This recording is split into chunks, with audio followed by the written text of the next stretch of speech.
It's a beautiful night for baseball in San Diego, and as we continue with the E-Trade pregame show, let's send it upstairs to the public address voice of the Padres, Mr. Bruce Vinkowski.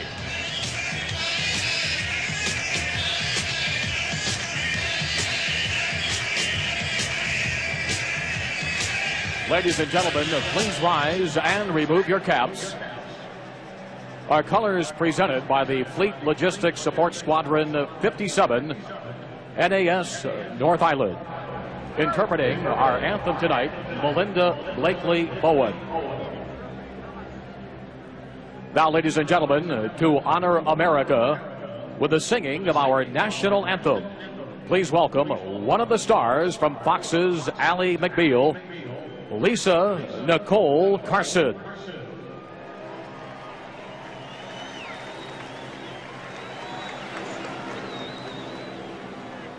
Oh, say, can you see by the dawn's early light what so proudly we hailed at the twilight's last gleaming, whose broad stripes and bright stars through the perilous fight, while the ramparts we watch were so gallantly streaming. And the rockets red glare, the bombs bursting in air, gave through the night that our flag was still there. Oh, say, does that star-spangled banner yet wave?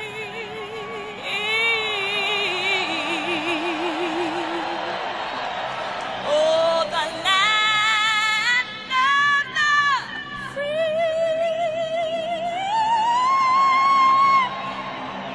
and the home of the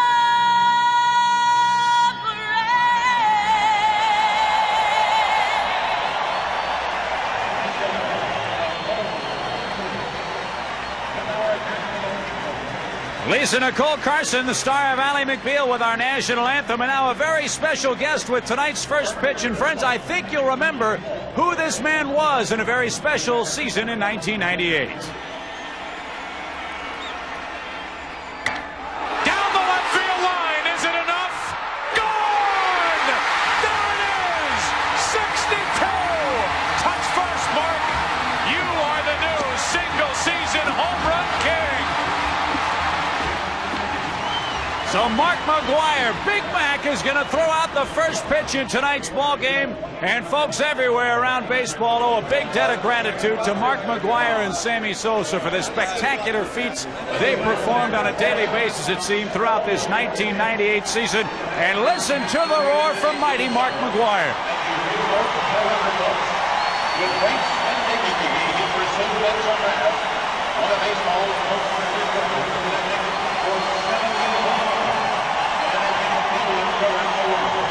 In Cleveland, one of baseball's greatest ambassadors, California native, and the new single-season home run champion, Mr. Mark McGwire.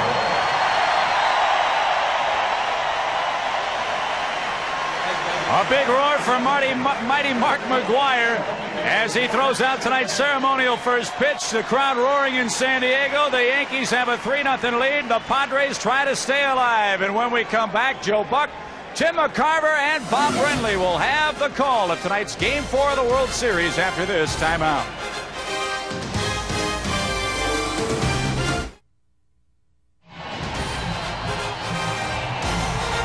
Welcome back to San Diego, and welcome to game number 4 of the 1998 World Series, with the Yankees up 3 games to none. This crowd at Qualcomm Stadium trying to root on the Padres to help this series breathe on for game 5 tomorrow night. And welcome to the broadcast booth, everyone. I'm Joe Buck, along with my partners Tim McCarver and Bob Brenly. Well, you know the story. The Yankees are up 3 games to none, trying to close it out.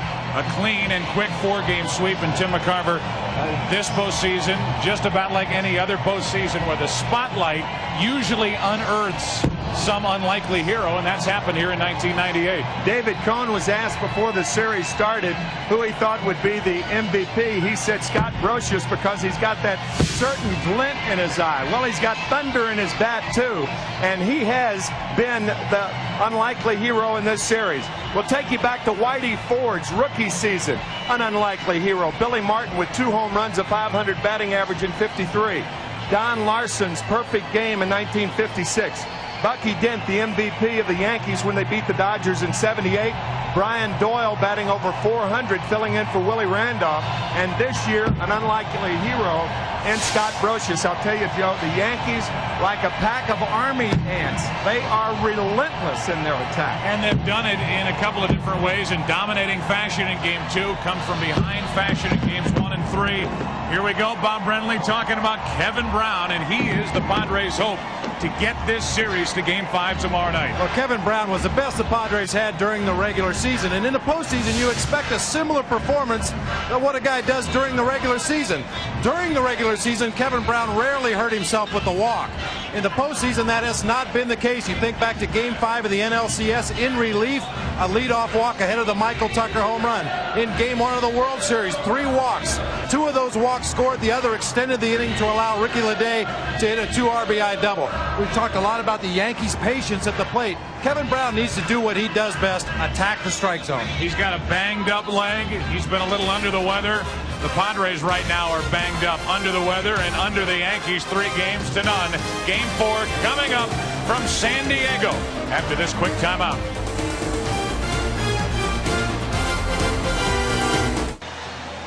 Well, the fan spirit's not diminished one bit with their Padres down 3 games to none. Here come their Padres.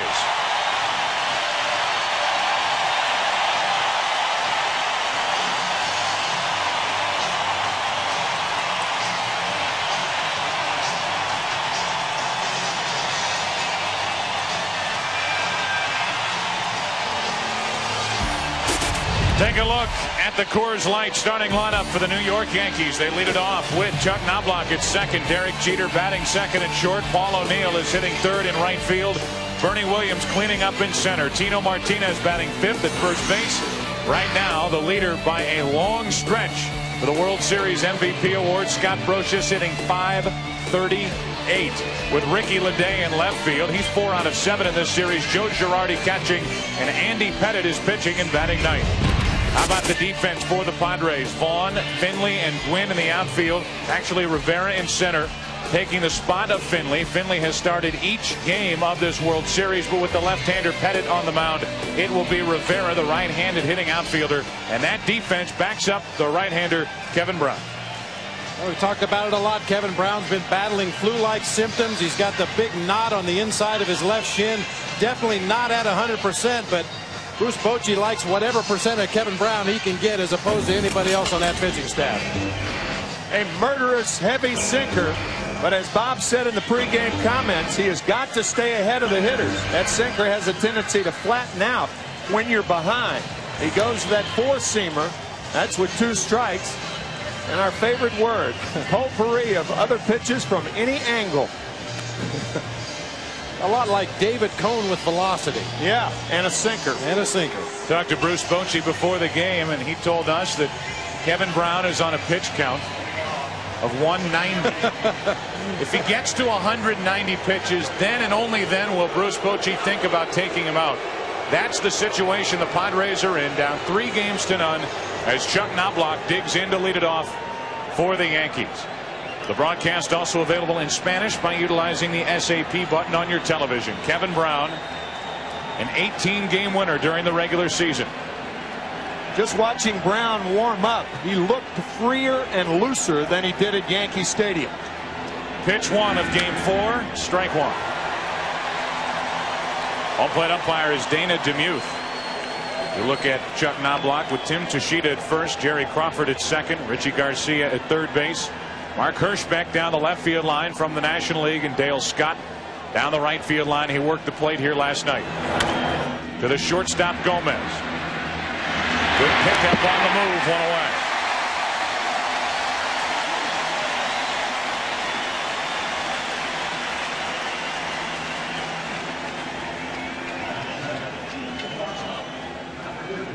That'll bring in Derek Jeter.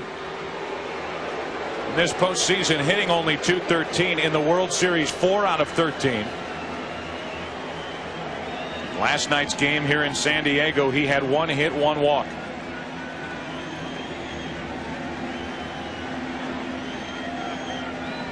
Knobloch grounded out. Jeter waits. Strike 1. Yankees have gone up there swinging. Well, their approach against Kevin Brown obviously very much different than against Andy Ashby or Sterling Hitchcock, guys who work around the edges of the strike zone. When Kevin Brown is at his best, he's throwing the ball over the plate, letting the natural movement keep the ball off the sweet spot of the bat. The Yankees know that. They're being very aggressive early. 1 ball, 1 strike. Dave Stewart, pitching coach for San Diego. Had a lot of shots of him during this postseason. Such a difference maker with this 1998 Padres as Brown misses inside with a 95-mile-per-hour fastball. 2-1. And that's one of those pitches you say, how can he lay off of these of a pitch like this? But the Yankee hitters continue to lay off that pitch just out of the zone. 2 balls, 2 strikes.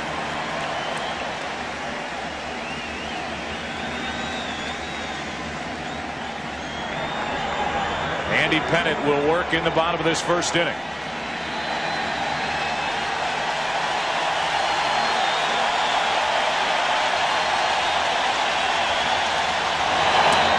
Two out.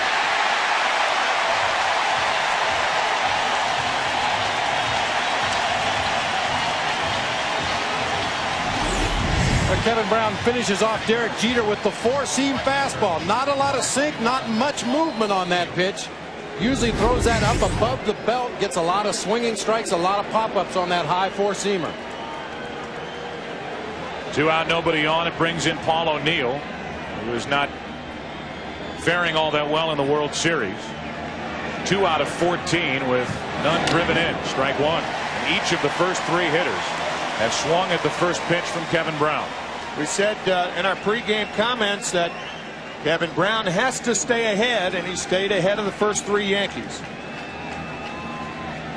Come on out, come on out. 2 quick strikes on O'Neill.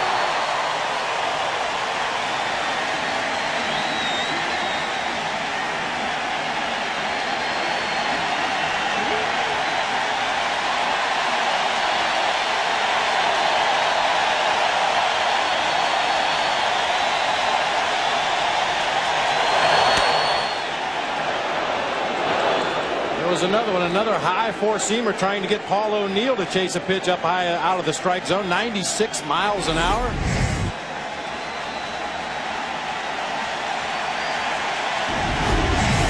The 1-2 pitch. 2 balls, 2 strikes. In the history of World Series play, 18 times the team has been in this spot, down 3 games to none in a best-of-7 series. 15 of those 18 times, the team that was up 3 games to none went on to a sweep. Only 3 other times has the team down in the series forced to Game 5. Kevin Brown and the Padres trying to defy the odds here tonight. In San Diego, we take a look at the Coors Light starting lineup. For Bruce Bochy's San Diego Padres, Kilvio Veras leads off at second base with Tony Gwynn batting second in right field. 6 out of 12 in this World Series. Greg Vaughn is in left batting third. Ken Caminiti is only 1 for 10 cleaning up. Jim Leyritz, the first baseman, This postseason, he has hit 4 home runs in his 6 total hits. Ruben Rivera in center field with Carlos Hernandez catching. Chris Gomez is the shortstop, and Kevin Brown is pitching and batting ninth. The Yankees defensively have Ricky Leday back in left field. He made the start in each of the first 2 games of this series. Paul O'Neill, with the rare error last night, is out in right field. And it's Joe Girardi behind the plate. No surprise, because the left-hander Andy Pettitte is on the mound for the Yankees. And the 2 danger spots for Andy Pettitte tonight, Greg Vaughn and Jim Leyritz, the 3rd and 5th hitters, because of that cut fastball down and in. And I agree with that first bullet point. He may be overusing that cutter. I think it's a complementary pitch after you establish your tailing, sinking fastball. He's got an excellent curve. He has a great straight changeup. Many times he goes to that cutter too often. Gilvio Veras takes a strike. The numbers for Pettitte, not too good down the stretch. But Joe Torre stuck with him in the postseason, giving him a start in the division series against Texas. He won that game, 7 strong innings. Then he lost game 3 of the ALCS in Cleveland. And it was either going to be Andy Pettitte or Orlando Hernandez in game 7. Joe Torre never had to make that decision. But he did go with Hernandez in game 2 of the World Series, and Pettitte here in game 4. The 0-2 pitch, a ball and 2 strikes. Bob, Andy Pettitte heeding your advice so far. 3 sinkers on the outside corner. No cutter yet. When it's most effective, the cutter catches a hitter by surprise.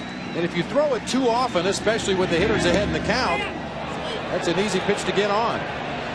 That pitch hit the foot of Gilvio Veras, and now the first base umpire is going to say that Veras went around and rule it a strikeout, as opposed to Veras going down to first as hit by the pitch. Veras is trying to go down there, and the home plate umpire Dana DeMuth, along with backup from Tim Tushita, are ruling that Gilvio Veras is out. Joe Torre is satisfied, and that's the first out here in the first inning. Well, it happens more often than you may realize. A hitter swings at a pitch that ends up hitting him, and you can see Veras was out in front of home plate with the barrel of the bat. The movement of the ball came in and hit him on the back foot. On the appeal to first, they said yes, indeed he did swing, which makes it strike 3. And once he does swing, Bruce Bochy arguing once he does swing and it hits him, the ball is dead. So Bruce Bochy gets the explanation. Joe Torre went out to make sure, and the call was made by Tim Tushita, the first base umpire. As they appealed down to first, Veras swung and missed. A strikeout for Pettitte, and now Tony Gwynn. Ball 1. Gwynn is hitting .500 in this World Series. The postseason, .283 with a home run and 7 driven in.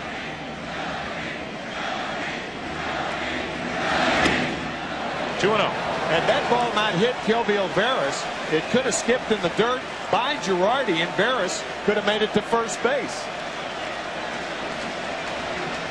Instead, he's seated in the dugout as the 2-0 pitch is grounded to second off the bat of Gwynn. Now block the play. 2 up, 2 down for the Padres here in the first.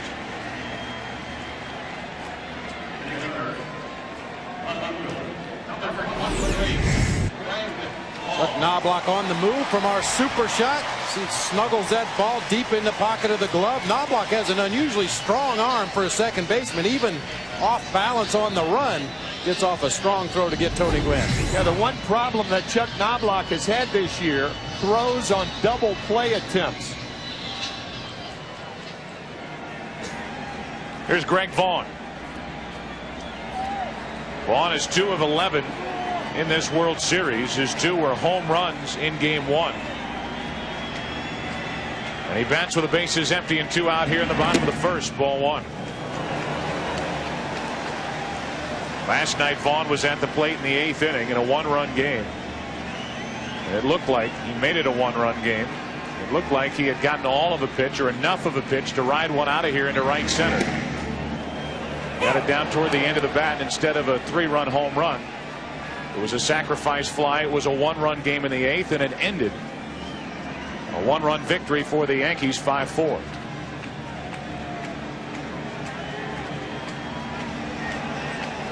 2 out, nobody on. 1 ball, 1 strike. Vaughn pops it into left field. Easy for Leday as Greg got under it, and the Padres go in order in the first. Each side retired in order as we move to the second of Game 4. No score. Well, you heard Tim McCarver's explanation about the dead ball as the ball hit the foot of Kilby O'Barris. Here is the sound from Jose Cardinal after the play. No, because that ball hit in his shoes. So that ball is dead. Yeah. See what happened? He swing. When he swing, the ball hit it, so that ball is dead automatic. Yeah, part of a coach's job in the major leagues is to know the rule book, and Jose Cardinal right on top of it. Bernie Williams takes a pitch up and in, underway in the second with no score. It'll be Williams, Tino Martinez, and Scott Brocious. Williams just 1 for 12 in this World Series.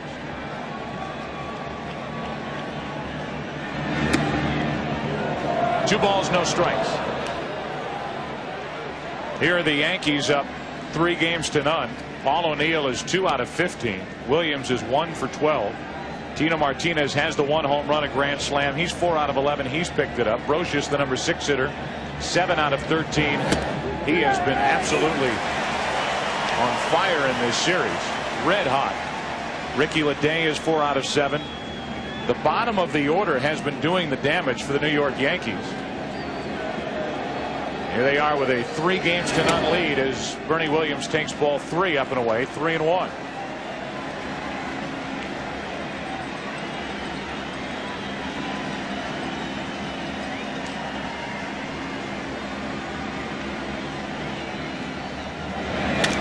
Up the middle and stabbed by Kevin Brown. 1 away.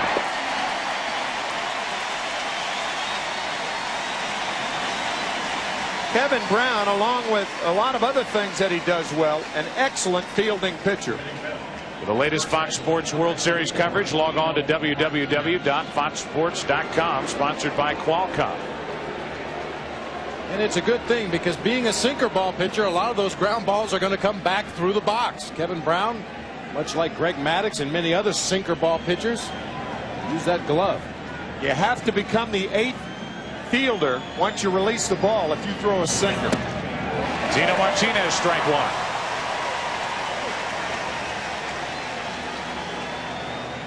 As I mentioned, Martinez 4 out of 11 in this World Series.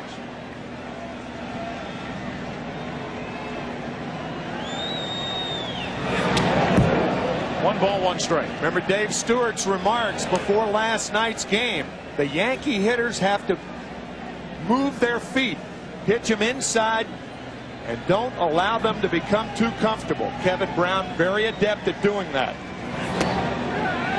One down and in that missed. This one over the outside corner for strike 2. And the reason that pitch was effective was because the pitch before forced Tino Martinez to lose his toe hold in that batter's box to get out of the way.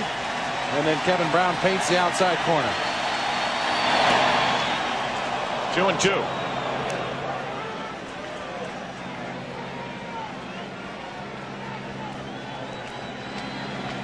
Brocious waits on deck. 1 out, nobody on. 2 out.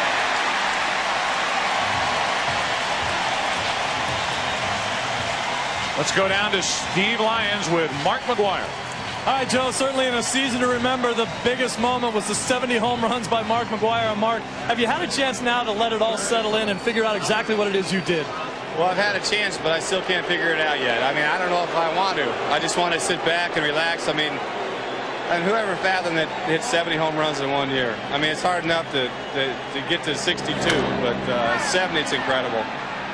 In an earlier interview on Fox, you said that if you hit 70, you'd retire, but I don't think you're going anywhere. Well, I was talking about 70 in golf. I never got 70 in golf, so I hope people didn't get upset that I'm not retiring. All right, we'll be right back. All right, welcome back to Qualcomm Park. Back here, Steve Lyons with Mark McGwire. Mark, in this tremendous season, you certainly were the highlight. What do you think it means to you, the fact that you brought so many kids back to this game? Well, I mean, one thing, we put baseball back on the map. I think everybody that plays this game should be proud of it. You know, kids is our future. And if we don't get kids back playing baseball like we did this year, you know, baseball's not going to go anywhere. I think we're back on the map. A lot more kids are playing baseball, and it's just good for everybody. Mark, enjoy this as much as you possibly can. Thanks for taking the time. I will. Joe and the guys, back to you. All right, Steve, thank you, and thanks to Mark McGwire as Caminetti bounces it off the plate. High hop for Brocious. Good play, one away. Caminetti not running all that well still. Scott Brocious continues to do it with the bat and with the glove in this postseason. A high hopper off of home plate. Caminetti, no signs of a limp, but considerably slower than he normally gets down that first base line. Joe Girardi, the Yankees catcher, running down to back up the play, matching Caminetti step for step down that first base line. So one down, and here's Leyritz. Ball outside from Andy Pettitte. When you talk of a hitter familiar with a pitcher, consider the fact that Jim Leyritz caught Andy Pettitte in 39 starts in 1995 and 1996. 1 ball, 1 strike. Jim Leyritz, as a matter of fact, was the catcher for Pettitte when Pettitte initiated his cutter, that cut fastball. And sure enough, the first 2 pitches to Leyritz outside. Leyritz way out in front, strike 2. It really gets in your mind if you're a pitcher, knowing that the guy at the plate knows your complete arsenal out there on the mound. So Pettitte mixing things up a little, throws him a couple sinkers and then a big curveball.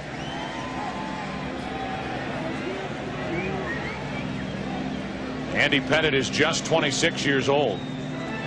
Under the tutelage of Mel Stottlemyre, Andy Pettitte over the last 3 years has won 55 games, which is second only in Major League Baseball to John Smoltz, who has won 56. 2 balls, 2 strikes on Jim Leyritz.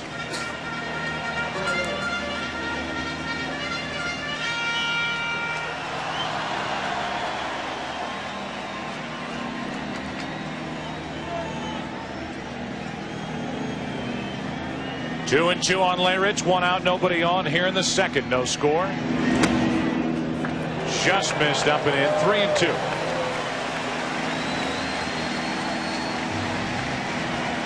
Joe Girardi trying to hold that pitch in the strike zone. He's one of the better catchers in baseball at framing those borderline pitches and making them look a little better than they really are.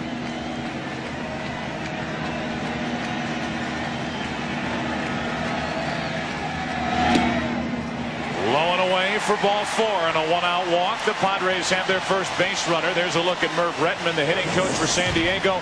Here's what he said to Caminetti after the first out of the inning. You're only going to hit with your legs. You know what I'm saying? Don't use any body. It's no body. Just your hands back and boom, roll it out there. Get just your hands. You're like, hey, it's like. Trying to encourage his third baseman to use more hands in his swing, not quite so much body. Don't put so much pressure on those injured legs. Use your wrists and your upper body. Ruben Rivera off Pettitte's glove to the shortstop Jeter for an infield hit.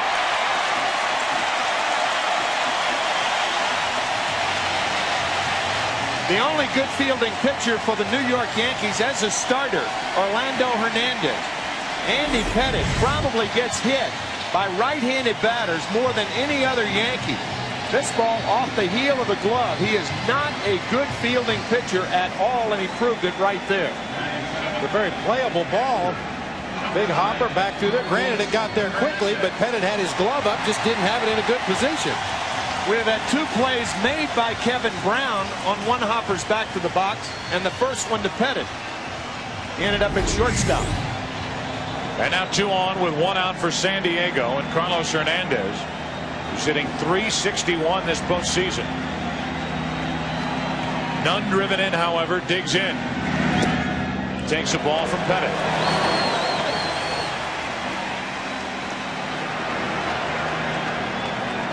Padres trying to get on top here in the second, and a visit from Joe Girardi.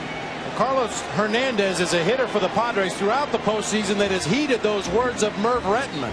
uses very little stride at all, picks up the front foot, puts it right back down in the same spot, uses his wrists and his upper body to drive the ball.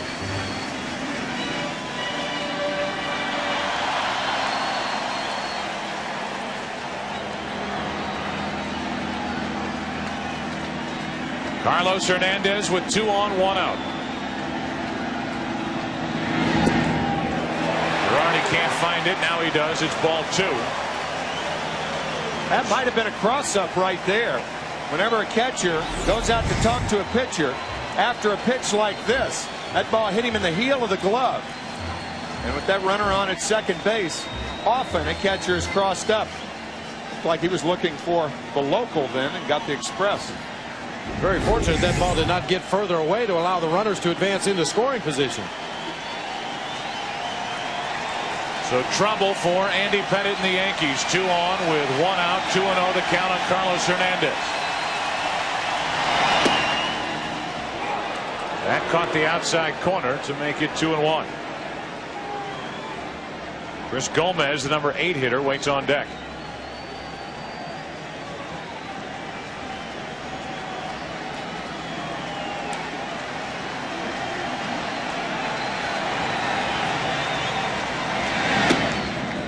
Same spot, 2-2.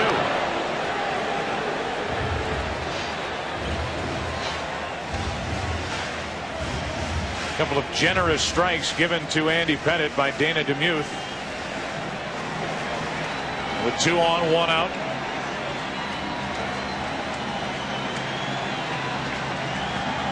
The 2-2 to Hernandez. Out in front, struck him out. 2 gone, and the second strikeout on the night for Andy Pettitte. A key man to get in that situation because Andy Pettitte missed with the first 2 pitches. The curve is low, the fastball and cross-up. Now watch the 2-0 pitch, the 2-1 pitch, and now the curve again to get Hernandez.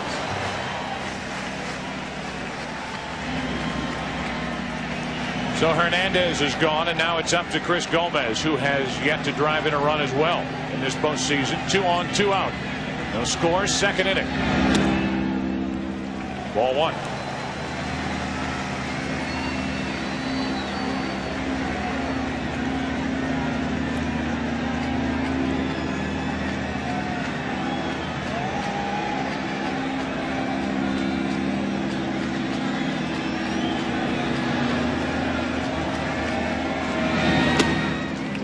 Two balls, no strikes. You can see on the side of Andy Pettitte's hat, he turns his head the opposite way next to the World Series logo. He has written Dad. His father Tom underwent bypass surgery in Texas, recuperating and watching as Andy Pettitte brings it on 2-0, 3-0 with Kevin Brown, the pitcher, on deck. Real life intervening once more. Couldn't help but think, as you look at Joe Torre, who had it intervened 2 years ago. But Greg Vaughn, that matchup, Greg Vaughn's mom is in the intensive care unit in Sacramento. 2 on, 2 out. Ball 4 to load him up for Kevin Brown.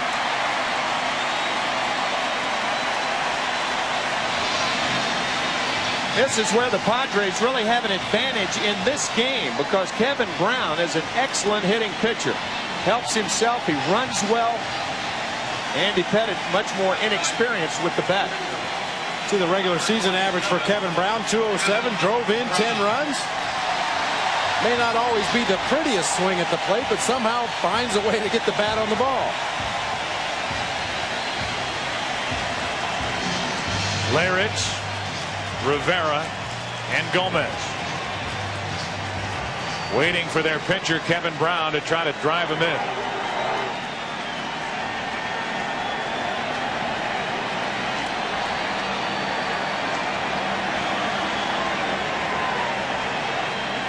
Bases loaded, 2 out, and a strike to Kevin Brown. You look at what Kevin Brown did during the regular season, 10 RBIs, as Bob Brenly talked about, number 2 on the list in the National League behind Kevin Tapani of the Cubs.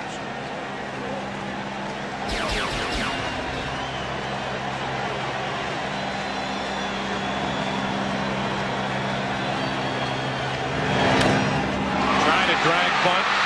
The play by Girardi. The out at first, and the inning is over. A little push bunt. And Kevin Brown retired 2-3. Padres strand 3 after 2 no score. Back after this from your local Fox station.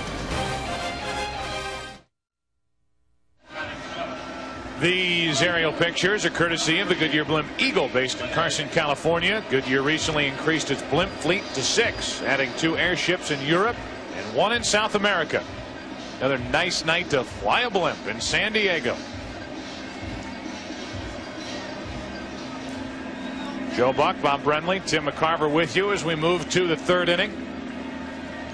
There is no score here in game number 4.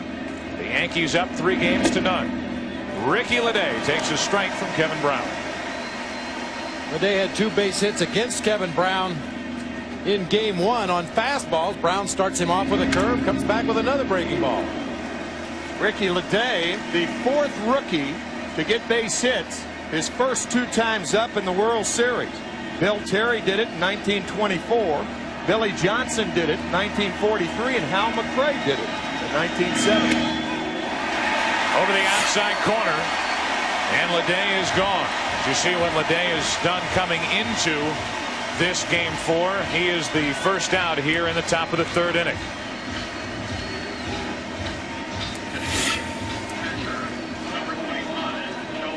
One away, and that'll bring in Joe Girardi, the number 8 hitter, with Andy Pettitte on deck.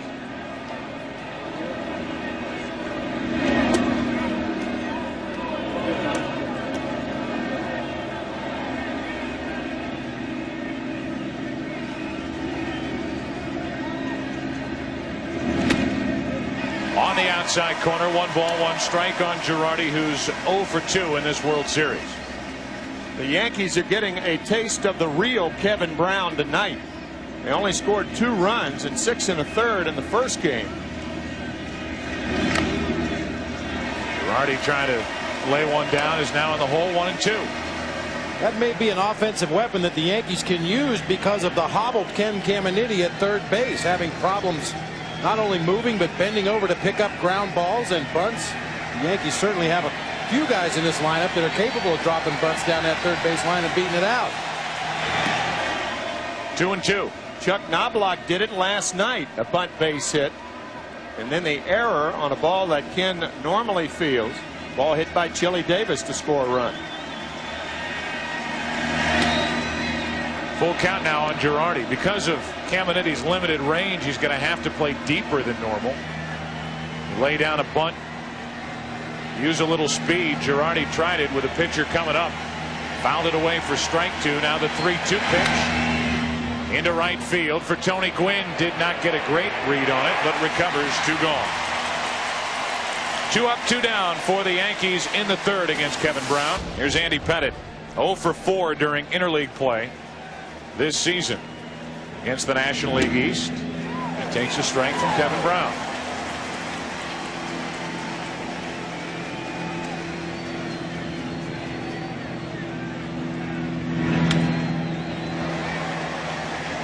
Quickly 0-2. Greg Vaughn very shallow in left field. Inexperienced hitter up there. No way he's going to drive the ball that way. Ruben Rivera shallow also. Pettitte chases one, strikes out, and that's number 4 on the night here in game 4 for Kevin Brown. Top of the order for the Padres. Bottom of the 3rd, no score. Here's Kilby Alvarez, the leadoff man for San Diego, with Tony Gwynn to follow, and then Greg Vaughn. Top of the order against Andy Pettitte. Bottom of the 3rd inning, no score.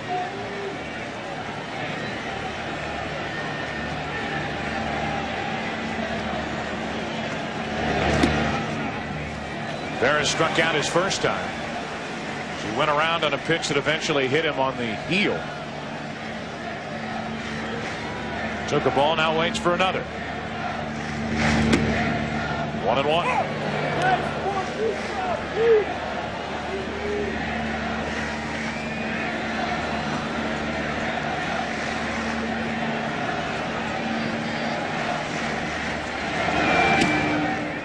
Vargas shows the bunt and pulls back from strike 2. 1-2. Joe, I think our partner Bob Brenly had a meeting with Andy Pettitte before the game.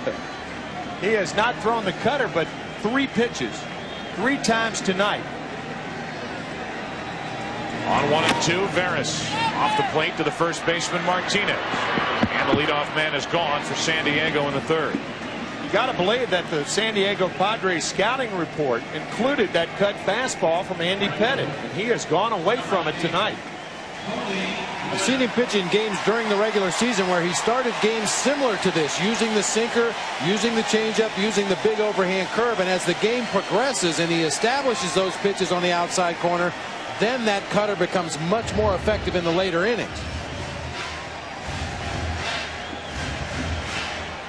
So Andy Pettitte took care of the leadoff man. Pitching coach Mel Stottlemyre pictured there on your right. Now Gwynn pictured as he digs in with 1 out, nobody on. Tony bounced out to second his first time up and takes a ball from Andy Pettitte. The hit zone for Tony Gwynn. The red areas are the hot areas. With 2 strikes, most teams try to go up and in, and that up and away pitch, many times you can get him to hit a lazy fly ball to left field. But you've got to be tempted for an 8-time batting champion to make the whole thing red. Well, there's a lot of National League pitchers that would not argue that. They have yet to find the cold zone on Tony Gwynn. 1 ball, 1 strike. Another one for Knobloch. It's an easy hop, 2 gone.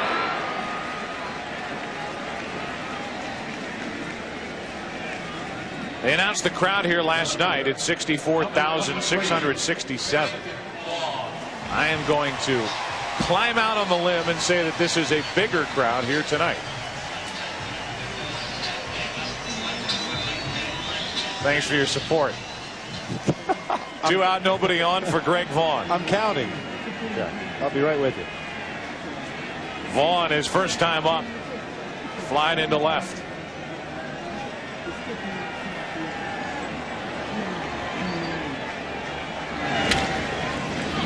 First pitch swinging. Vaughn taps to Jeter. And the Padres go in order for the 2nd time tonight. We have played 3 here in Game 4. The sun is setting on San Diego. Padres hope it's not on them. No score. Well, congratulations to Kevin Brown. Sets a new single postseason record with his 42nd strikeout. He just got that.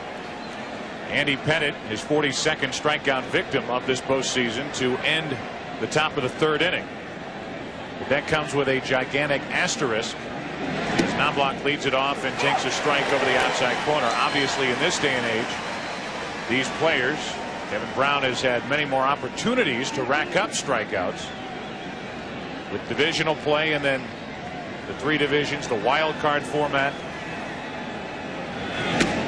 As he misses just outside to Knobloch. And within this one postseason, Kevin Brown is making his 6th appearance and his 5th start. So he's had the extra opportunities and had extra opportunities within the extra opportunities because Bruce Bochy keeps running them out there. Why not? 1 ball, 1 strike. Knobloch bounces 1 foul, strike 2.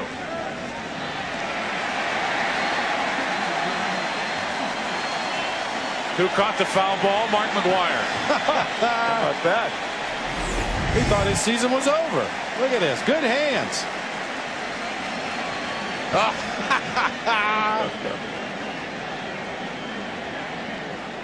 What a year, huh? 70 home runs and 1 catch.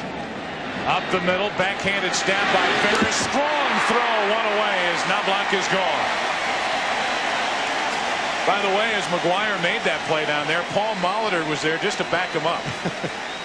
Both were protecting the commissioner down there. Well, both second basemen in this game possess very strong throwing arms. Veras going to the backhand. Took a little extra tick just to find a good grip on that ball and then fired a rocket over to first base to get Knobloch.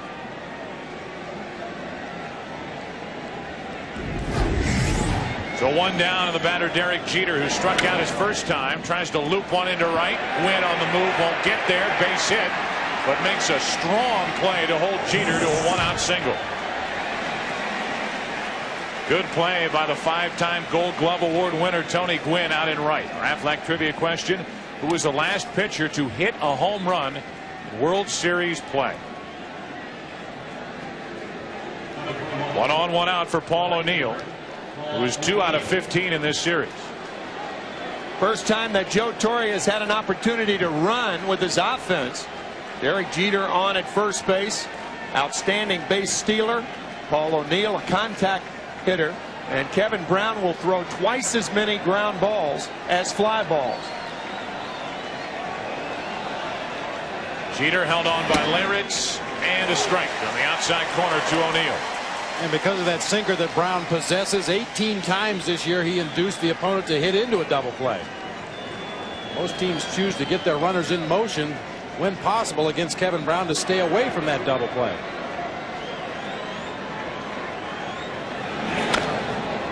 To the right side, Jeter will advance to second, 2 out, as Veras makes the play to get O'Neill. Paul O'Neill now 2 out of 16 in this World Series. And the batter will be Bernie Williams, a cleanup man, with Jeter at second and 2 out. Talked about this crowd and talk about the support for these Padres. No matter what happens to the Padres in this World Series, people of this community and in the surrounding areas ought to be awfully proud of the way they've come out and supported the Padres in this postseason, making this one of the most electric and exciting ballparks for baseball. Go ahead run at second with 2 out.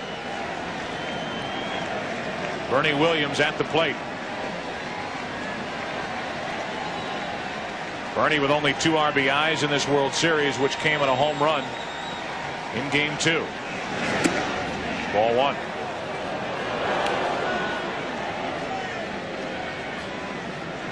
See what Bernie Williams has done here in his 8th season. Batting champion this year with a .339 average. I was going to say that's the resume he will likely take with him when he heads into free agency at the end of this year, if that does indeed come to pass. Over the outside corner, 1 ball, 1 strike. Take with him and add to. Former manager of the Yankees, Buck Showalter, in the ballpark tonight.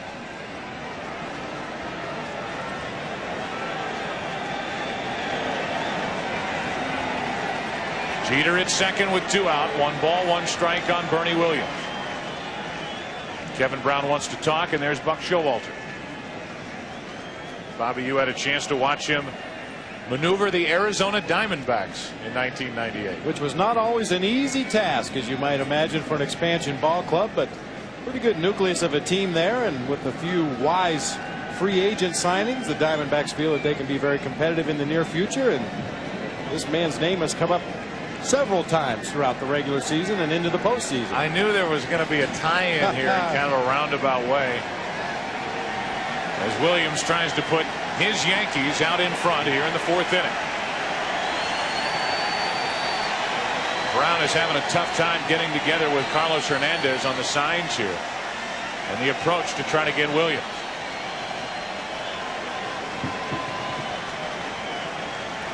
Runner at second, 2 out. Williams pops it up. Left side of the infield, shallow left. Gomez, the shortstop, inning over. A 1-out hit by Jeter. The Yankees strand their first. Bottom of the 4th inning, Game 4, no score. The Padres, with a man on second, are using the 3rd sign. There's the first one, there's the second one, and then the pinky inside. And here's the pitch to Bernie Williams. Inside fastball to end the inning. Now those could change from inning to inning, but those were the signs in the 4th. There's Caminetti. He takes a ball. Pinky for pop-up. Pinky for pop-up, inside fastball. Caminetti, Leyritz, and Rivera for the Padres here in the 4th inning with no score. Padres down 3 games to none. Caminetti a strike. The outside corner. 1 ball, 1 strike. There's a former bullpen catcher. It's great in a rain delay. My gosh. 2 balls and a strike.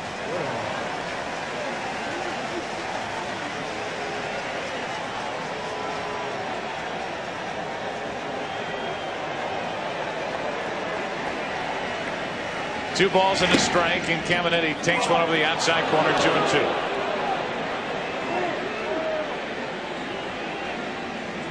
Caminiti bounced out to third his first time up. A high chopper. Brocious made a good play. Andy Pettitte got into and out of trouble. 2 walks and a single in the second inning, but the Padres left the bases loaded. Caminiti goes down swinging. I know you're trying to get as much as you can out of Caminiti, but he just is not healthy. His legs just buckle under him on check swings. We've seen it happen several times throughout this series. Fouled that ball off of his left leg last night.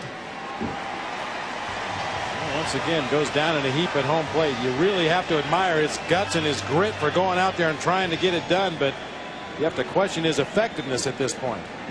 At some point you have to wonder if the effort and that determination is worth having a player out there who is not closer to 100% and now is 1 out of 12 at the plate with 2 errors in this World Series. Jim Leyritz with 1 out, nobody on. Bruce Bochy delaying his lineup tonight before he talked to Caminiti to see if he was all right to play.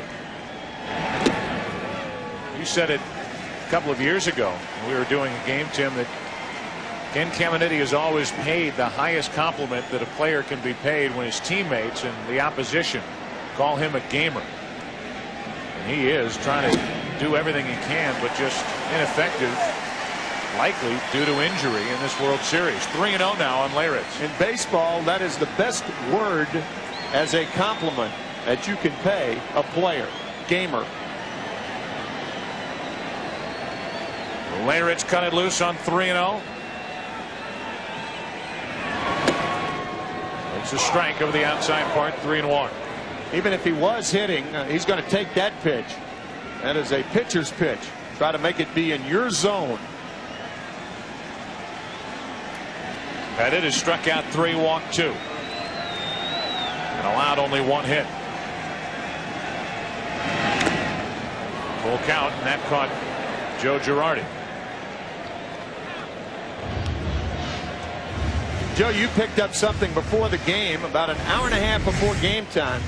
Joe Girardi, after more than 170 games this year, was down in the right field corner blocking balls.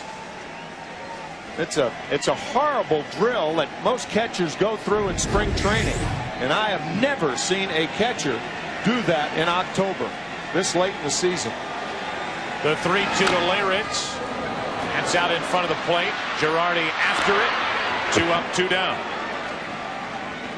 Leyritz now 0 for 1 with a walk. Our Aflac trivia question: who is the last pitcher to hit a home run in World Series play? Our Aflac trivia answer: Kenny Holtzman. The Oakland A's hit a home run off Andy Messersmith in Game 4 of the 1974 World Series. By the way, Holtzman was the 14th pitcher to hit a home run in World Series play. 2 out, nothing doing for the Padres so far as they bring in Ruben Rivera to the plate. He has the only San Diego hit so far. Strike from Pettitte.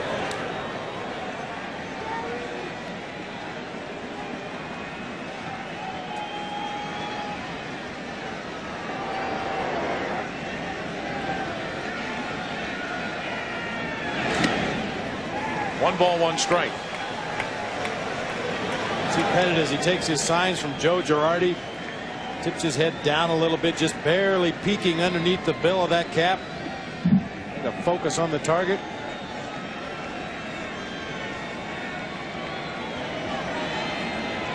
Is 1-1 to Rivera, strike 2.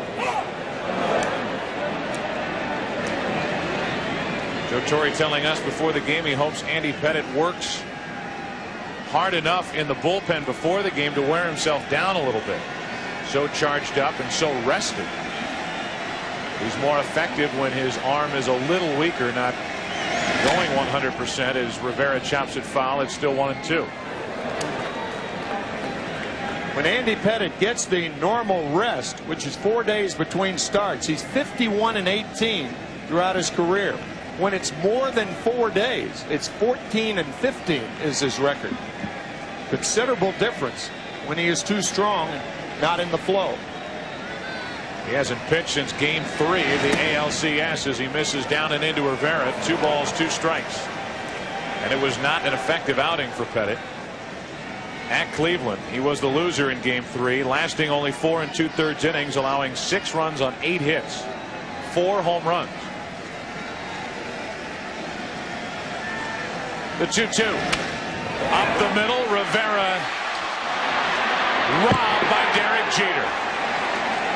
That's incredible. Derek Jeter to his left over the second base bag. The bounce to first. So good. No score after 4. Andy Pettit, the beneficiary of a tremendous play by Derek Jeter on our Fox Super Shot. Ranges way up the middle, makes the play. That's good enough in itself. Look at this off-balance throw. A one-hopper by design to Tino Martinez to get a very speedy runner. Ruben Rivera at first base easily. Super shot, super play. Incredible throw from Derek Jeter with his momentum carrying him across the infield, throwing across his body. As Tino Martinez leads off the 5th inning and takes a strike.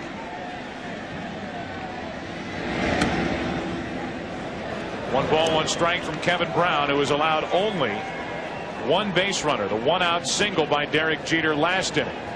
That's it. He struck out 4 along the way, and that's strike 2.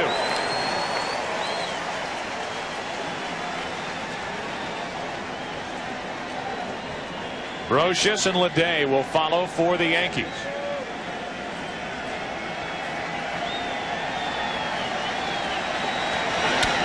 The opposite way and through. Tino Martinez has his 5th hit of the World Series here in 1998. Frustrating for a pitcher to make his pitch, as Brown did then, and then have a strong left-handed batter fight it off the other way and find a hole. Kevin Brown did exactly what he wanted to do then. He kept the ball off the fat part of the bat, and Tino Martinez just muscles it through that 5.5 hole on the left side. That's Tony Gwynn's shot. You're used to seeing him do that, not Martinez. So Martinez at first with nobody out. Here is Brocious. He takes a strike. Yankees have their leadoff man on for the first time tonight, and Brocious, who flied to center his first time, is now 7 out of 14 and even 500 in this World Series.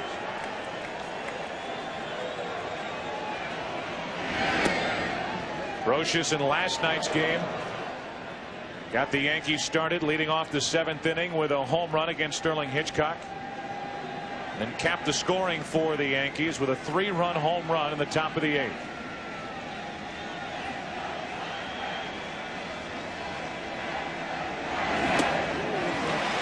Good pitch from Brown, strike 2.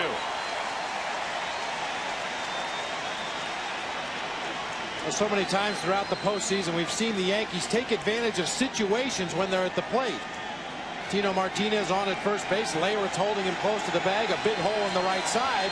So Kevin Brown's going to make it tough for Brocious to hit it that way. Got him over the outside corner. Strikeout number 5.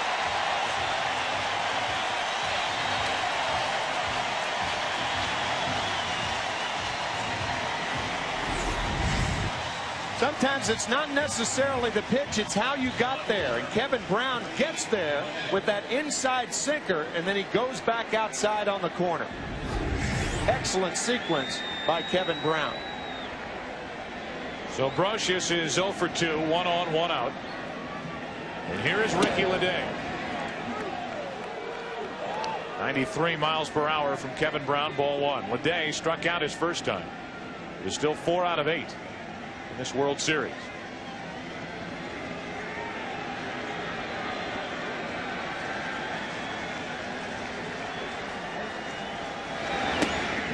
That caught the corner. 1 ball, 1 strike. You can see that unusual way. The first move that Kevin Brown has from the stretch, it's that perky jerky coming up, and that can freeze a hitter.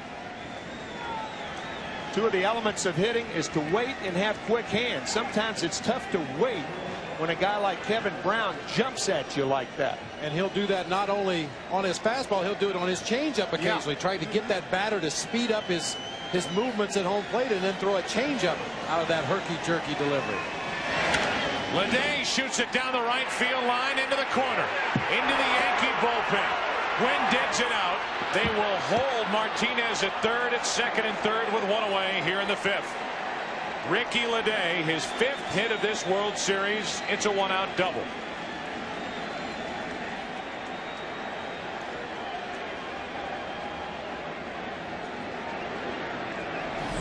Well, Ricky Leday is not fooled by that herky-jerky delivery of Kevin Brown. He has been right on every fastball Kevin Brown has thrown him in this World Series. Youngster not intimidated at all. Hooks that ball down in the right field corner. The Yankees have to scatter down there, grabbing the chairs, getting them out of the way.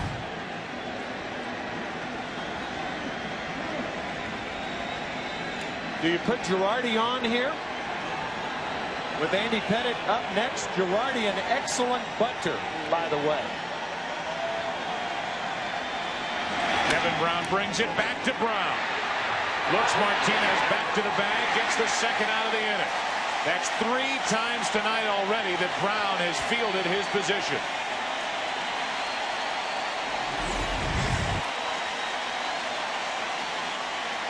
First pitch sinker. One hopper right back to the mound. Check the runner at third. Make sure he's not going anywhere. And get the out at first base.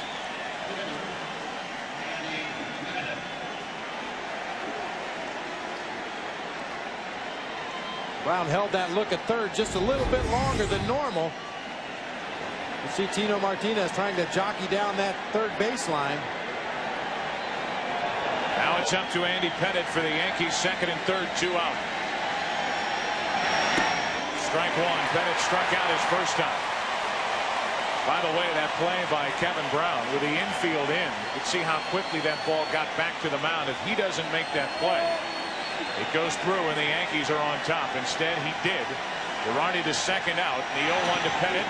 What a play by Carlos Hernandez to save a run. 1 ball, 1 strike. That is a terrific play by the Padre catcher. Anytime a ball bounces in front of home plate, it makes it doubly difficult to block the ball. Just in front of home. Kind of scoots toward Hernandez. Fine play by Carlos Hernandez.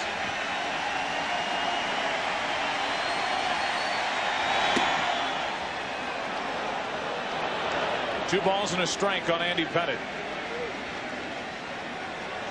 Tino Martinez, the runner at third. Ricky Leday with a double in this inning is at second. No score here in the fifth. Not getting the corner is Brown, and the count 3-1.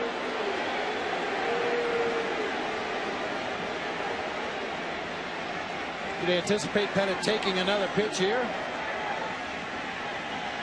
Normally you turn your hitters loose on a 3-1 count with 2 runners in scoring position, but because Andy Pettit is not experienced as a batter, I would anticipate he's going to take a strike here. He does, and the count's 4.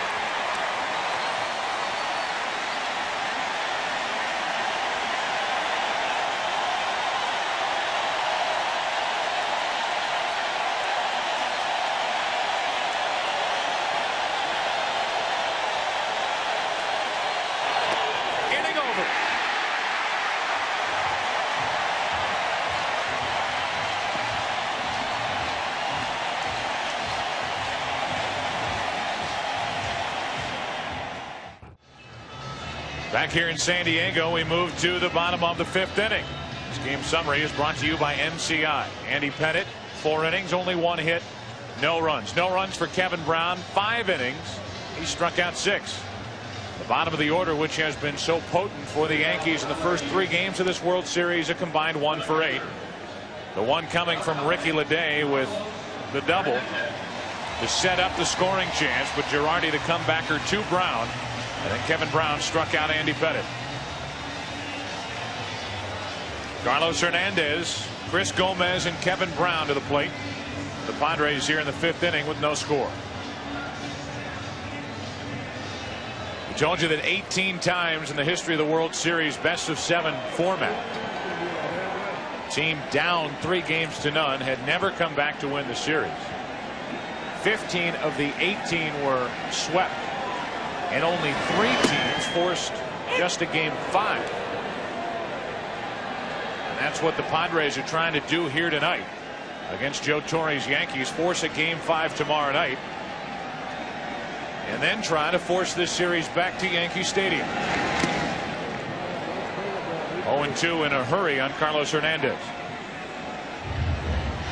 Under those circumstances, Game 6 has only been forced one time in postseason play. And that's when Atlanta just did it by winning 2 in a row here in San Diego against the Padres. And San Diego won Game 6 in Atlanta. Got a shot of David Wells from nearby Ocean Beach near Point Loma. Went to Point Loma High School. He would be the starter in Game 5 if this series gets to Game 5 tomorrow night and oppose Andy Ashby.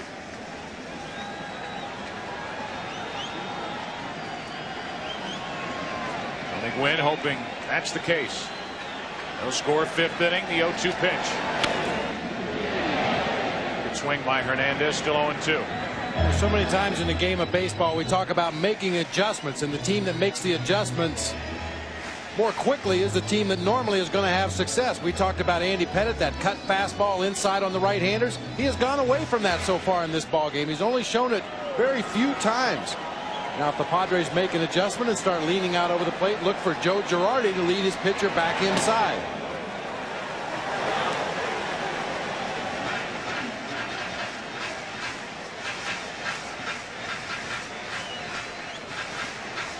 Ball and 2 strikes on Carlos Hernandez leading off.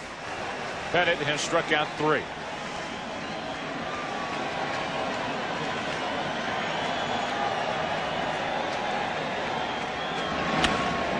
That's foul. Carlos Hernandez always ready for something inside. There are not that many dead pull hitters in the major leagues anymore, but Carlos Hernandez certainly one of them. Always ready for something on the inside part of the plate. I think a lot of that, Tim, has to do with the fact that he doesn't overstride. He doesn't get his body out of position. He's always ready to hit that inside pitch. Hernandez strikes out, and that's the start to the bottom of the 5th. Strikeout number 4 for Andy Pettitte. Well, this year's winner of the True Value Roberto Clemente Man of the Year award is the Cubs' Sammy Sosa. So deserving. Sammy could not be here this evening to receive this award as he is in his country, the Dominican Republic, helping with hurricane relief. But congratulations to the True Value Roberto Clemente Man of the Year, Sammy Sosa, who hit 66 home runs and will get many, many votes for the 1998 National League's Most Valuable Player. It's been a series of hats for Mark McGwire throughout 1998. Postseason press conferences, has been one hat after another. Somebody just got a nice pop on national television. Gomez with 1 out, nobody on.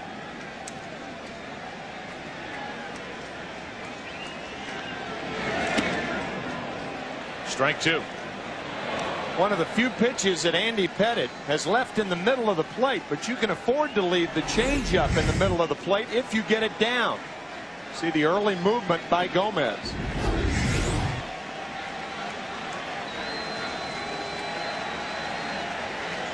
And now the 1-2 pitch. 2 balls, 2 strikes with Kevin Brown, the San Diego pitcher, on deck.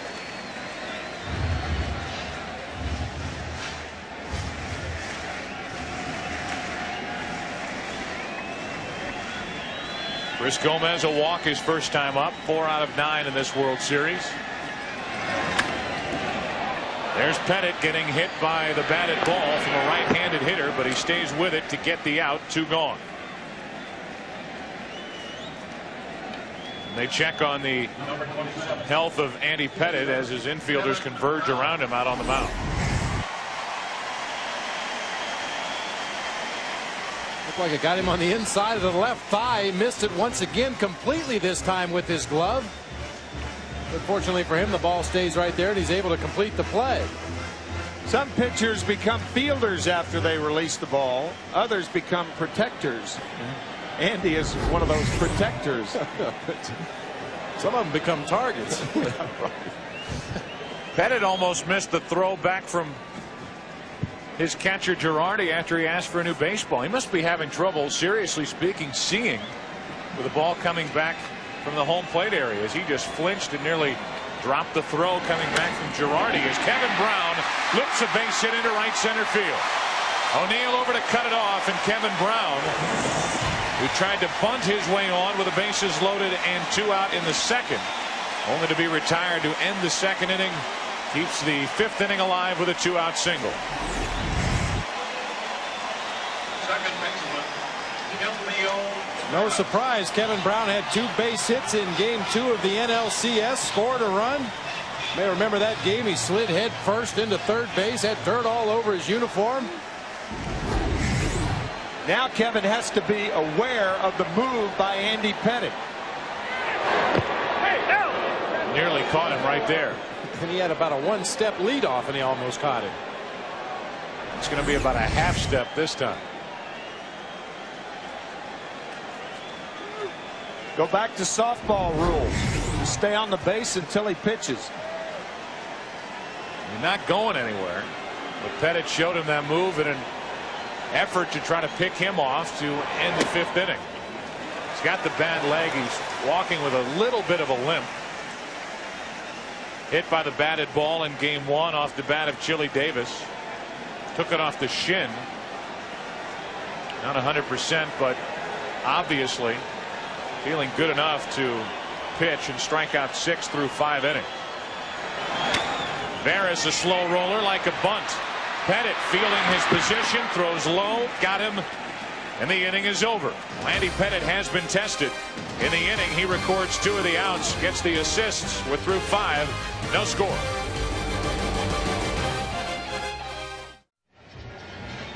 Into the 6th inning, no score. One of the world's most enduring symbols, the Goodyear Blimp Eagle, has been providing aerial pictures all night long. For a look inside the Goodyear Blimp and how it maneuvers, try its website, www.goodyear.com. Speaking of maneuvers, how about the way that Andy Pettitte maneuvered that ball from glove to hand? Check this out. Every infield instructor in the world is cringing as they see that. They're always taught to take the bare hand into the glove, get a grip, and then make a throw. Here's Knobloch to lead off. 6th inning with Jeter and O'Neill to follow. Top of the order against Kevin Brown. 3rd trip through the lineup for Brown. And a breaking ball for a strike as Knobloch was turning away.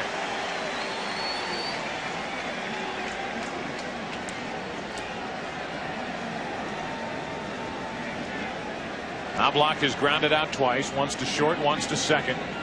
Jeter has one of the 3 Yankee hits tonight on deck. Knobloch wins, strike 2.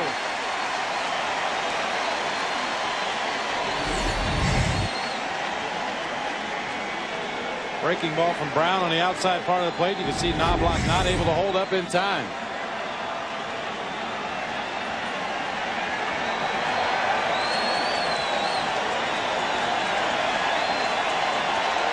Here it comes on 0-2.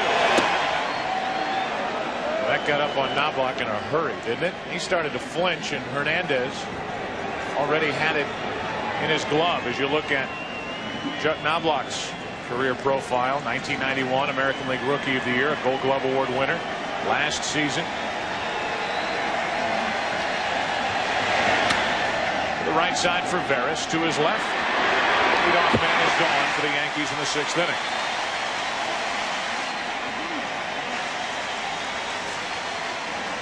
That'll bring in Derek Jeter. The Yankees have brought their good luck charm. He's been on the trip. The bat boy Game 2 back at Yankee Stadium. Jimmy DeAngelo. He hasn't lost in that bat boy uniform for the New York Yankees. George Steinbrenner ran into Jimmy and his father in Cleveland during the ALCS. Jimmy had been hit by a foul ball a year ago, had undergone some plastic surgery.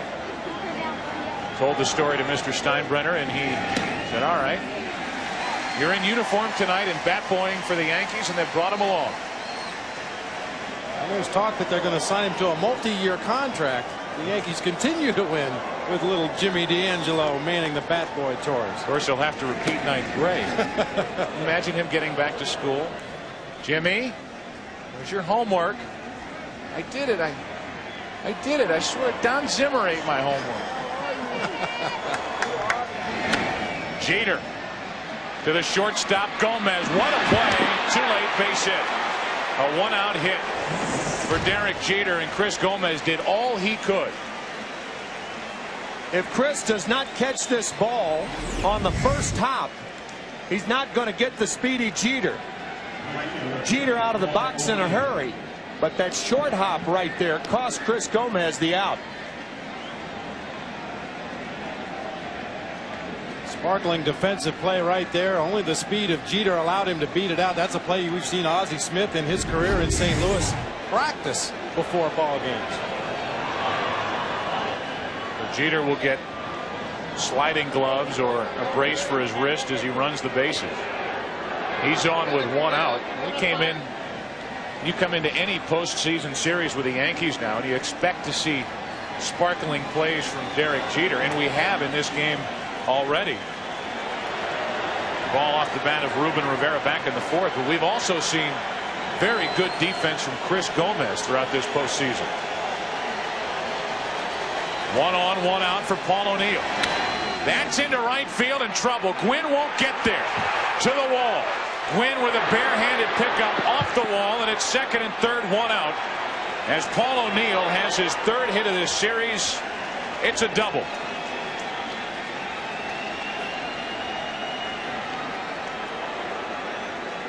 The last time the Yankees had runners on at 2nd and 3rd and 1 out, the bottom of the order was up.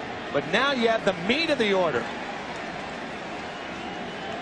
Tony Gwynn hurriedly getting the ball back in to Kelvio Veras to hold Jeter to 3rd base. But the fat part of the order up for the Yankees here with only 1 out. Yeah, quick throw right there by Kelvio Veras to 2nd base. They may have had a play at Paul O'Neill. Tony Gwynn did such a good job of getting to that ball quickly, barehanding it, and getting back to the cutoff man. They may have had an opportunity to get O'Neill at 2nd base. The problem with that is you have the shortstop covering at 2nd base, and there's nobody there to tell you where to go with the ball, because Veras' first responsibility is home. You have your back to the play. And now with 2nd and 3rd, 1 out, first base open, the infield is brought in. Bernie Williams will get his chance here to put the Yankees out in front here in the 6th inning.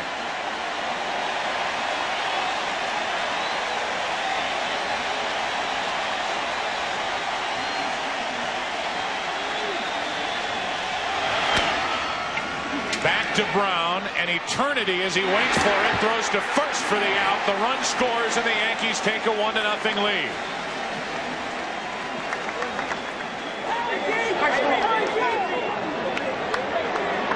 That had to feel like an eternity to Brown, waiting for that ball to come down. It stayed up, and with that, Derek Jeter scores the first run.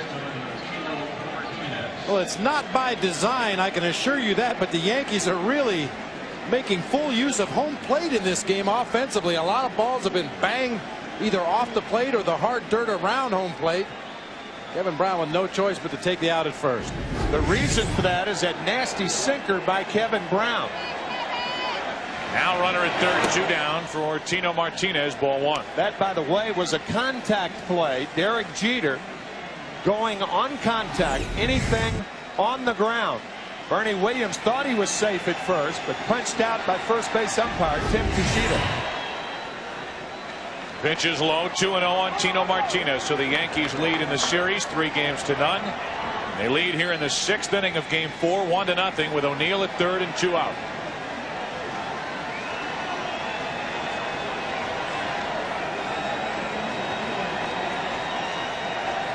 For 14 with runners in scoring position in this postseason, but with the count 2-0, the Padres elect to walk Tino Martinez and pitch to Scott Brosius.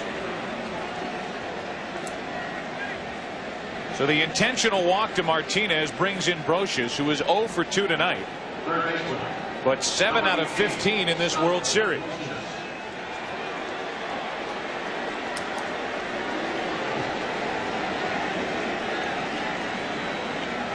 Big numbers throughout the postseason for Brocious, as he leads his Yankees with those 14 RBIs in this postseason. First and third, 2 out. Brocious missed that by plenty. Strike one. That was as bad as Scott Brocious has looked on any pitch in this series. That's a slider way off the plate.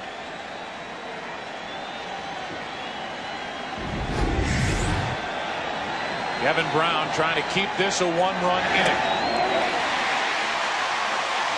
0-2 on Brocious. In the first game of the divisional series, Joe Torre and Don Zimmer stole a run by sending the runner at first base. The runner at third was Chad Curtis. We'll see what Joe does here. Carlos Hernandez out in front, telling the infielders now what he's going to do should Martinez run. If he does, he'll stop, get in a rundown, and hope that O'Neill can score. That's an option.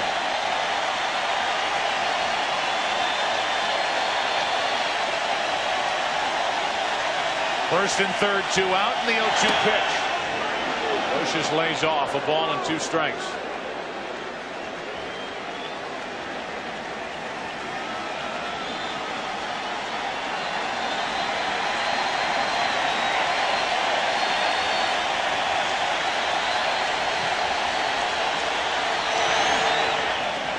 Squirts away, but not far enough for anyone to advance. 2-2 on Brocious. Quicker base runner at first base. That would have been a great opportunity to try to advance. Carlos Hernandez blocks the ball but doesn't immediately get on it. If the runner at first breaks, it puts Carlos Hernandez in a very tough situation. Do you try to throw to second and get the runner advancing? Do you hold the ball? But Tino Martinez, a very cautious base runner, freezes initially, then has to go back to first. The 2-2 pitch. That's a foul ball. And that's why the runner at third base leads off in foul territory. Should Paul O'Neill have been hit by that ball, it would have just been a foul ball. If he's in fair territory, he would have been out.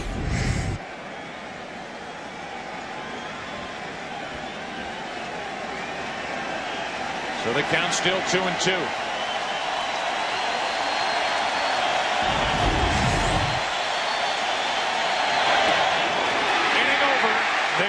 Score first, a run, 2 hits, a walk, 2 left. Bottom of the 6th inning. Wynn, Vaughn, Caminiti coming up. 1-0 Yankees.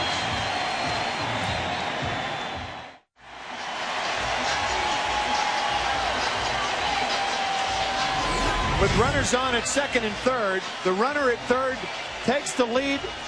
It's a contact play right there. You land on your right foot, and that right foot propels you forward when the ball is put in play on the ground, and that's how Jeter had such a good jump from third base. Tony Gwynn leads it off for the Padres. The Big Bats are here in the 6th inning for San Diego, down 3-0, down 1-0 to Andy Pettitte and New York. Wynn, Vaughn, and Caminiti.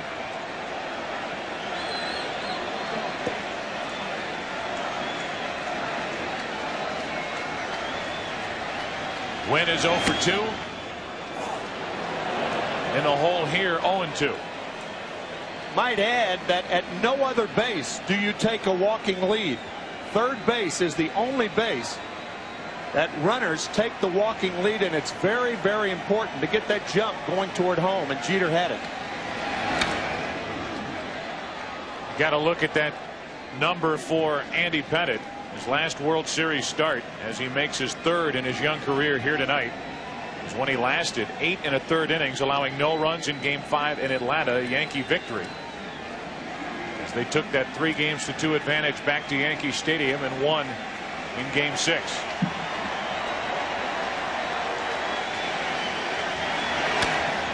Wynn reaching. Tino Martinez has to wait. Wynn is safe.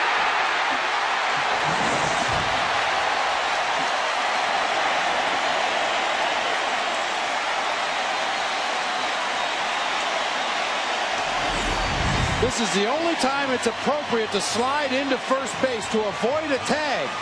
You can see Tino Martinez with a diving effort. Tony Gwynn hook slides to the outside part of first base.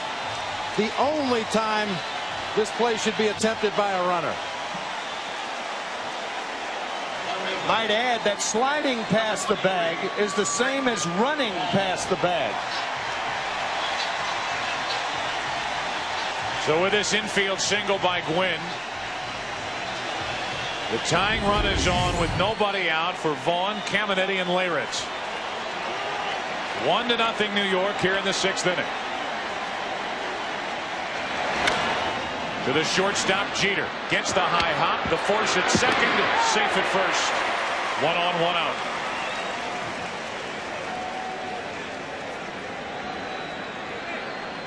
Most shortstops would go to first base on a ball like this, but Derek Jeter throwing back across his body to get the lead runner.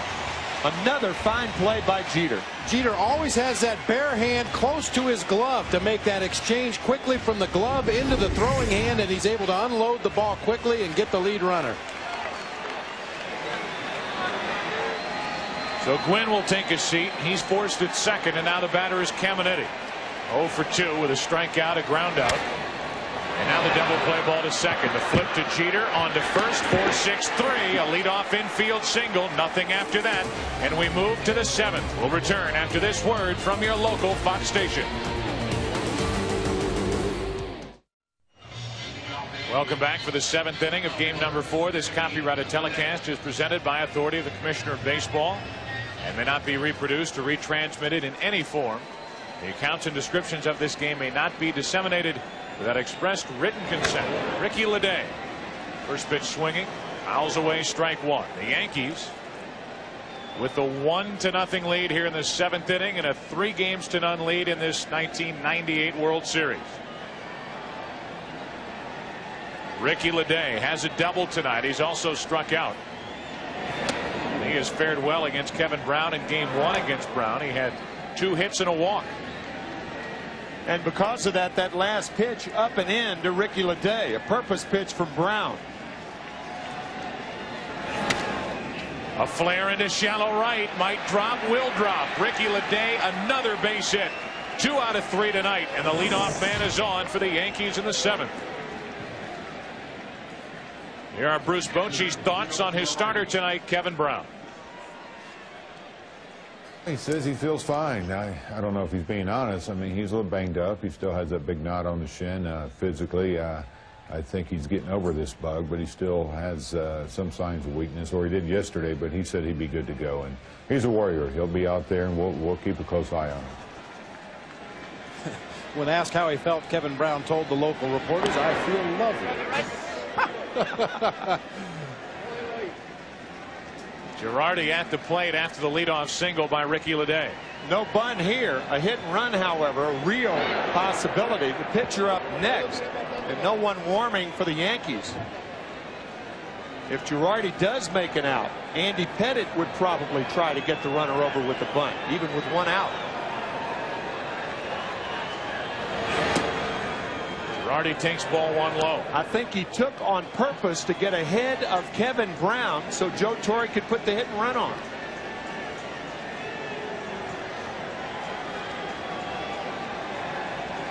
Brown has just given up his 6th hit of the night.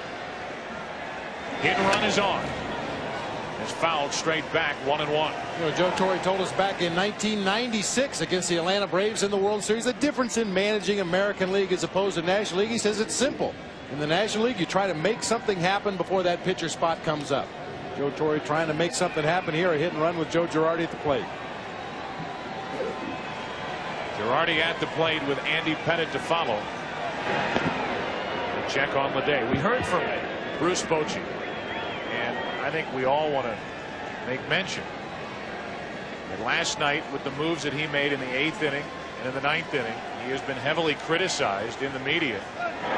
Second guest, first guest last night. Bruce Bochy is a solid individual who stood there, took the criticism, stands by what he did last night, answered the questions, answered the critics, and did so with a shrug of the shoulders. And his thought is, I gave it my best shot. We did what we thought was right.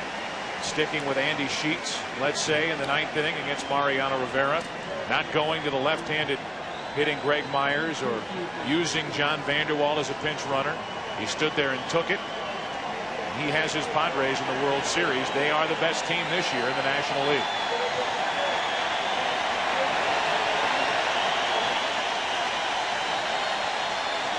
The 1-2 to Girardi is fouled back.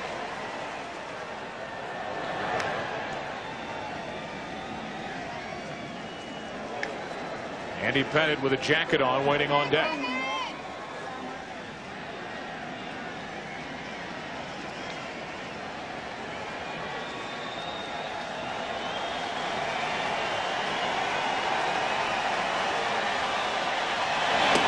Girardi strikes out, one away.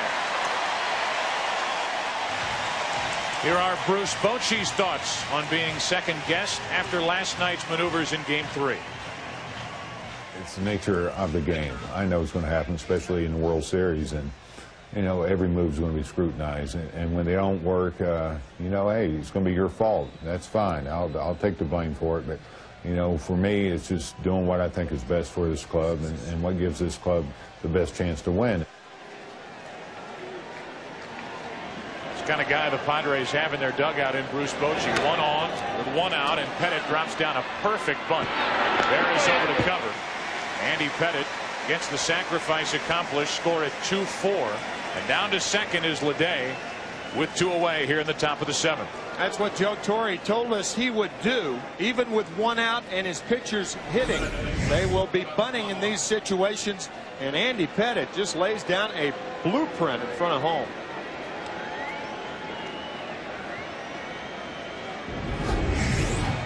So now Chuck Knobloch, like a good leadoff hitter in the National League, will hesitate a moment. He did. Now he walks to the plate slowly to allow Pettitte a chance to get back to the dugout, take a seat after running down to first base.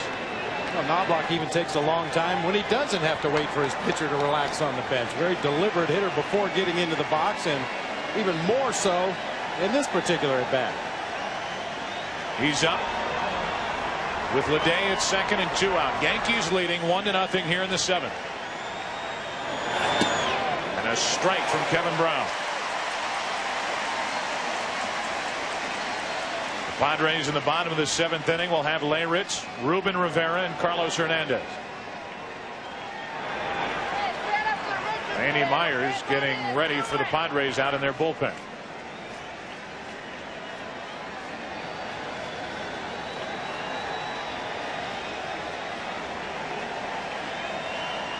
The 0-1. Ball and a strike. Talk about varying arm angles. Brown varies his move to the plate with that last look back towards second, keeping an eye on Leday and not picking up the glove until the last split second. And that little spin move will freeze runners at second base. A lot of pitchers use that spin around move. We used to call it the spaghetti move, where they wheel around and throw the ball to second base. That freezes a runner. Knobloch to the right side. High hop for Veras. Stays with it. And it gets Knobloch at first. A hesitation on the part of Tim Tushita to make sure Leyritz held on. Time to stretch. Bottom of the 7th. 1-0 New York.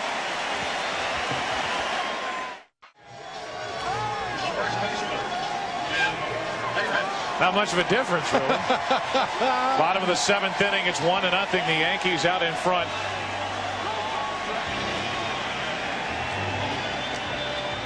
And as Leyritz, Rivera, and Hernandez get ready to go, Andy Pettitte back on the hill, having allowed no runs on only 3 San Diego hits. Leyritz 0 for 1 with a walk. Ball 1 from Pettitte.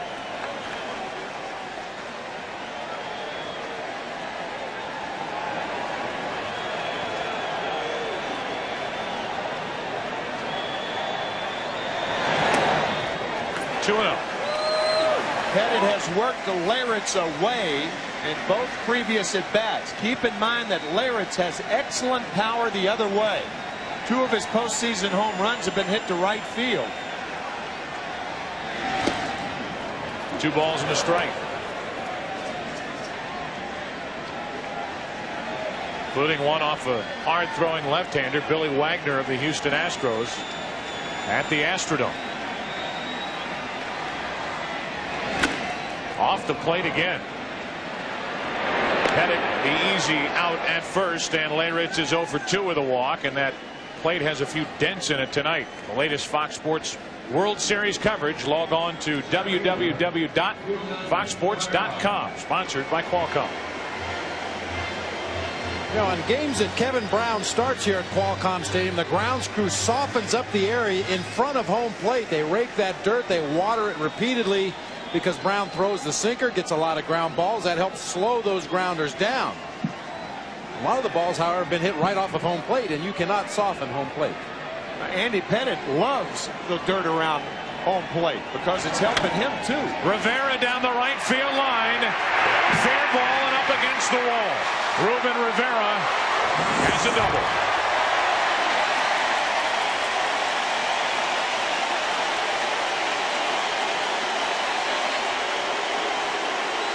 Talk about a young man who went up to the plate, looked in one area. Pettitte has been working away, and Rivera looked away and went away. Fine piece of hitting by Ruben Rivera.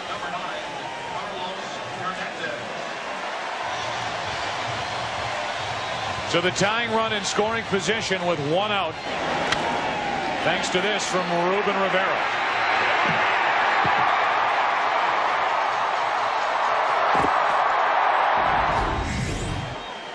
Now it's Carlos Hernandez, 0 for 2 tonight against Andy Pettitte with 2 strikeouts.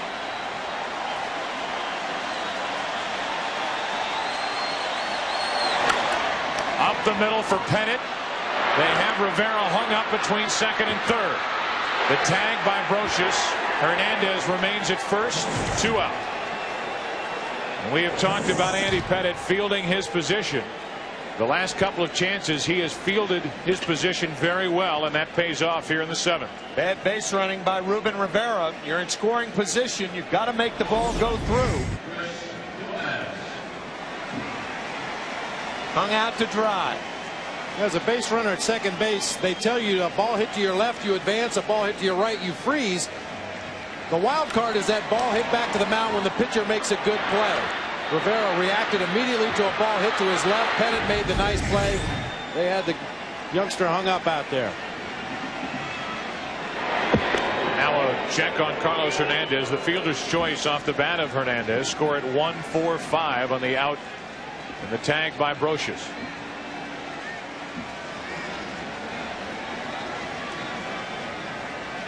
One to nothing Yankees in the bottom of the 7th inning.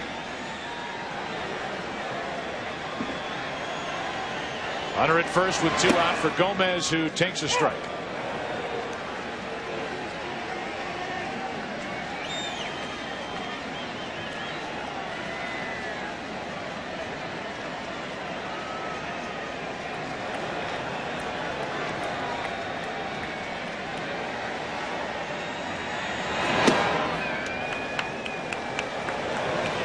One ball, 1 strike.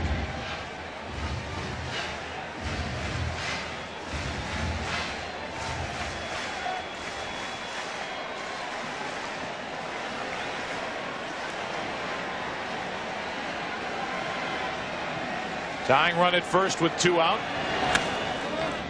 Strike 2 on Gomez. You think about what this organization, the Padres, are thinking about. Not only this World Series and not only trying to stave off the 4-game sweep here tonight, they're also thinking about the November 3rd ballot in Proposition C, which outlines funding for a $411 million downtown stadium using some public money. Little high to Gomez. 2 balls, 2 strikes. That's on the outfield wall here at Qualcomm Stadium.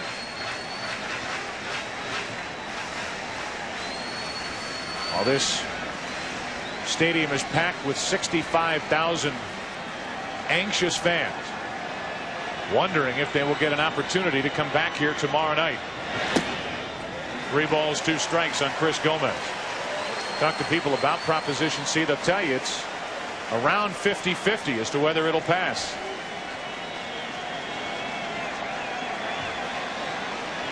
Gomez, his career against Pettitte, 3 out of 10. Gomez, a former Detroit Tiger.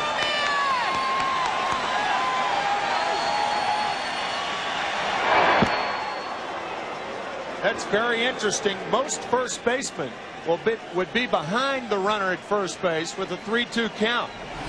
Joe Torre's thinking right here is if a ball's hit into the gap, you keep Carlos Hernandez as close as possible, particularly with Pettit's move.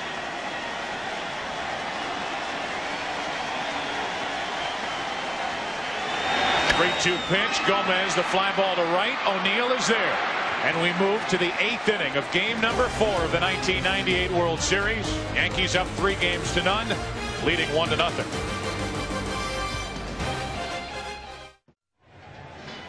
Kevin Brown back to the mound as we move to the 8th inning here in game 4. Yankees leading 1-0. And the numbers for Kevin Brown: 7 innings. Only 1 walk, which Bob, you came in talking about. It was an intentional walk, and his pitch count 94 pitches through 7 innings. Yeah, this has been a more typical Kevin Brown performance here, going right after the Yankees hitters, getting ahead in the count, and has not issued an unintentional walk in the ball game tonight to put himself in trouble.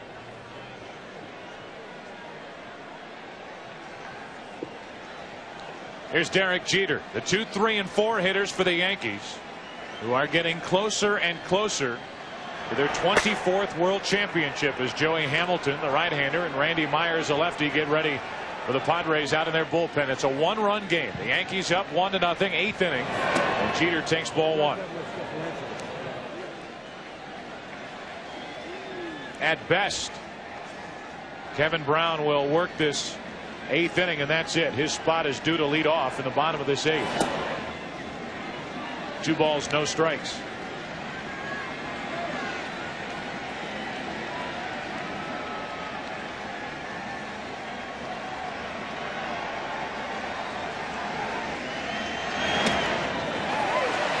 Two and 1.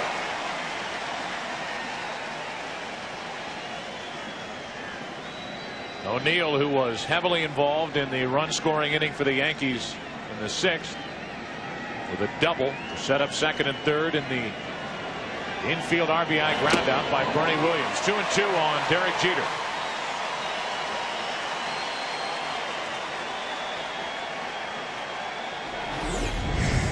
After a sinking fastball on the outside corner, comes back with the 4-seam fastball at the belt right down the heart of the plate.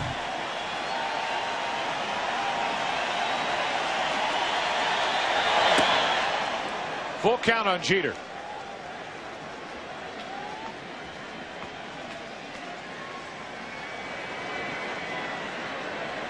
Who's on the bench for the Yankees? Switch hitters: Davis, Posada, Raines. Right-handed hitters: Bush, Curtis, Spencer, and Luis Sojo. The 3-2 pitch. A leadoff walk from Kevin Brown. So we open the inning talking about walks on the part of Kevin Brown. That is his first unintentional walk of the night. Dave Stewart will pay a visit to Kevin Brown.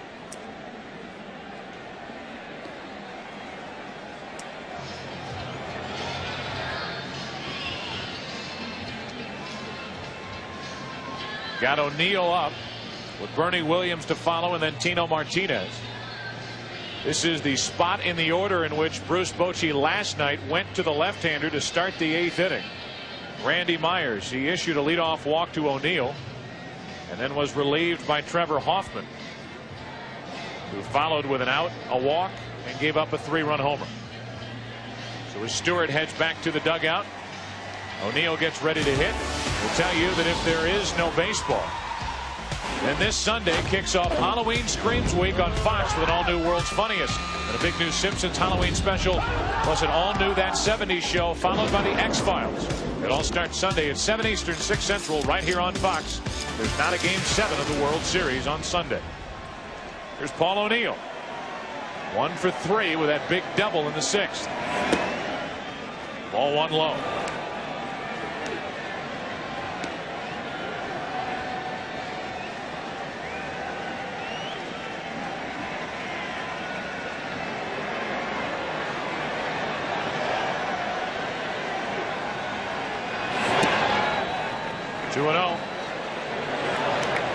We were joking earlier when we talked about the pitch count.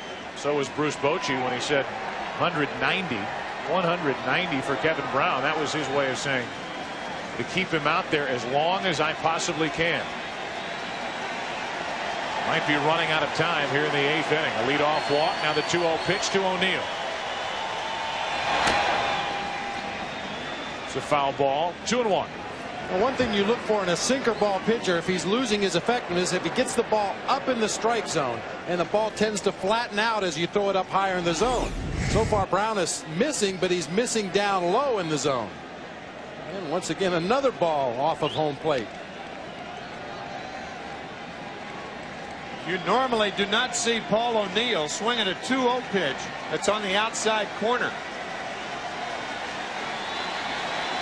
Again, the hit and run, a very viable alternative for Joe Torre. Speed on the bases and a contact hitter. Not moving is Jeter. Ball 3. 3-1 on O'Neill.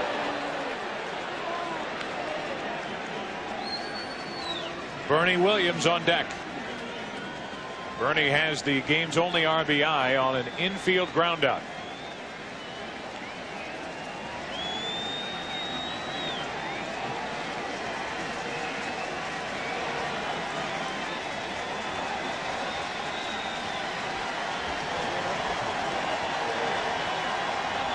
Check on Jeter.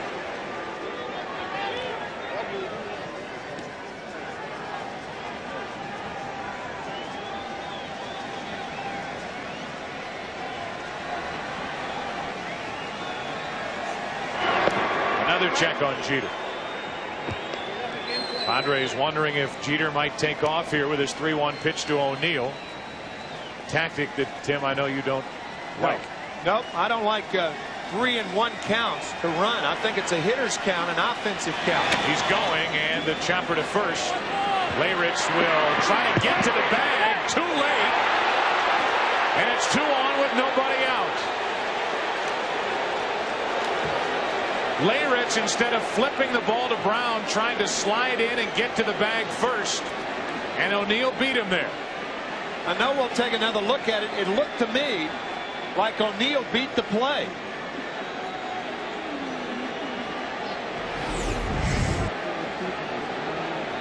Jeter on the move. Paul O'Neill swings once again at a pitch he probably would not chase in a 3-1 count. Leyritz chooses to try to win the foot race to first base, and bang, bang. Bang, bang is right. Wow. Looks safe to me. Well, they better keep an eye on Kevin Brown, or he may not stay in this ball game. He's going toe-to-toe right now with second base umpire Jerry Crawford, as Bruce Bochy argues with the first base umpire Tim Tashida.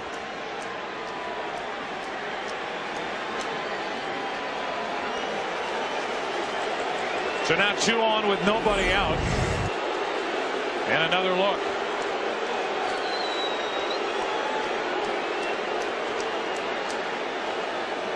Joe, I think you're right. If he flips the ball, then you don't have this problem. Looks safe on that play. And you can see Kevin Brown standing at the bag. A little toss by Jim Leyritz to Brown. That's a routine out at first base. Right. Instead, it's an infield hit. And the Yankees, already leading 1-0, have 2 on with nobody out. And Brown is trying to settle down out on the mound. He had Dave Stewart run out there to try to keep him in the game as he went face to face with Jerry Crawford. Hernandez just went out there, and you can see by the look on the face of Kevin Brown that he is not anywhere close to being calmed down, and it'll be interesting to see how he works to Bernie Williams. 2 on with nobody out. Yankees leading 1-0 here in the 8th.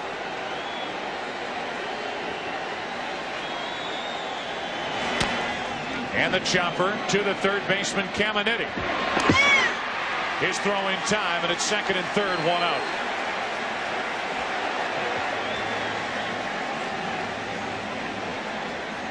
I have not seen in a long time those funky high choppers that we have seen on both sides. Caminiti had to wait. That ball was lost in the lights momentarily. He held back until the ball got into a position where he could pick it up. And the super shot, you can see him making that strong throw with the seams across the infield to get Bernie Williams. Now with Tino Martinez at the plate, first base open. This is the second intentional pass being given to Tino Martinez tonight. He's 1 for 2 with a single and now 2 intentional walks. This will load the bases with 1 out, and Scott Brocious will be the hitter. Yankees have the bases loaded at 1 out without getting a ball out of the infield in this inning. And here's Brocious, hitting .370 in this postseason. Tonight he's 0 for 3 in the World Series, 7 out of 16. Bruce Bochy with the infield in and 1 out, thinking that Brocious runs too fast to play the infield in double play depth. So many hitters are beating that ball into the dirt too. Brown still with a good sinker. Broken bat flare over the head of Gomez. In to score is Jeter. They will hold O'Neill at third, and it's 2-0 Yankees in the 8th. Well, if you play the infield in double play depth, there is a chance that Chris Gomez could have made that play. By bringing the infield in, no chance. The little flare that hit the infield dirt, and Brocious drives in another run. This jam badly, breaks his bat, but you can see from where Chris Gomez was initially positioned, no chance to get back on that little floater.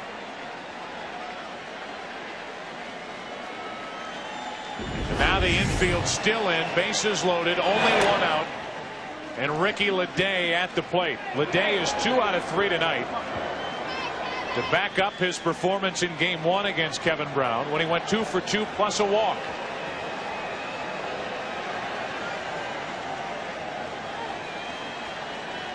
Leday may have the opportunity here to bust this game wide open.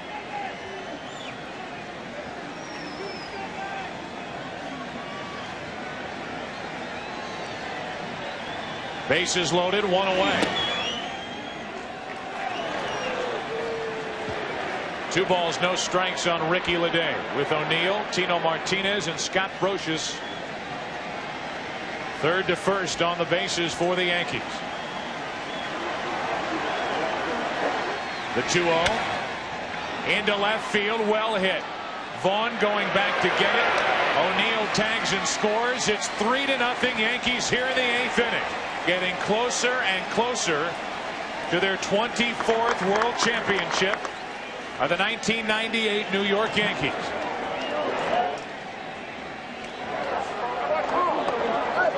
And for all that we've said about Scott Brocious and the unlikely hero, not too far behind him is Ricky Leday. Well, it's not easy to get a ball in the air against Kevin Brown, but Ricky Leday managed to find a way to hit that sac fly to the warning track in left field. Now first and second, 2 down, and a strike to Joe Girardi. There have only been 4 fly ball outs in this ball game. Leday's plates a run.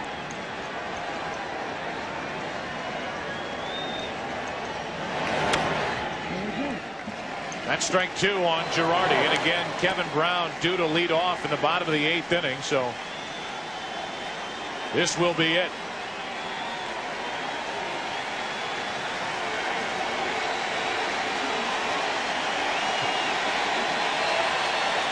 First and second, 2 down, and this relentless crowd. What a play by Carlos Hernandez. Incredible as this relentless crowd tries to rally support for Kevin Brown. How about that pickup by Hernandez? You're not supposed to block these balls. This is way over in the left-handed batter's box. Somehow finds a way to get the glove out there in front of it. Can't get the body over there, but did get the glove in good position. 2 heroes for the Yankees, Brocious and Leday. As Brown barely misses with ball 2, 2-2.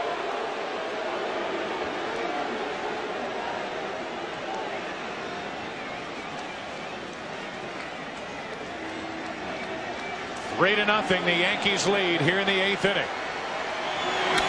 Girardi, 1 hop to kill the Veras. And the top of the 8th inning is over. But the Yankees get 2 big runs, 2 walks in the inning, 2 left. New York is stranded 8. Bottom of the 8th inning. Number 9 spot to lead off. 3-0 New York. Welcome back to San Diego with the Yankees leading 3-0 here in Game 4. We bring you our Red Lobster Catch of the Year. All fresh in our memories from last night. First out of game number 3. The catch to rob Chuck Knobloch. The trap against his body, showing the umpire, and that is our Red Lobster Catch of the Year for Steve Finley, who is not in the lineup tonight for San Diego. John Vanderwall leads off as the pinch hitter for the Padres. Last night entered the game as a pinch runner. Ended the game standing on third, representing the tying run.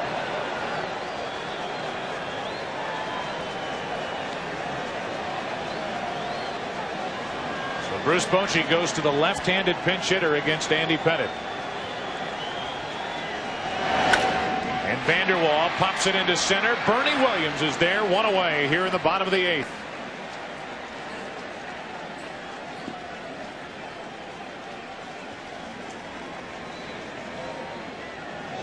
This could very well be the last game that Bernie Williams plays for the Yankees. We're talking about it between the innings. With Ricky Leday's performance in postseason play, doing as well as he has done, the Yankees could make a case that the pressure is not on to sign Bernie Williams. That Ricky Leday could very well be the center fielder of the future. Gilvio Veras at the plate, 0 for 3. 2 balls, no strikes from Andy Pettitte.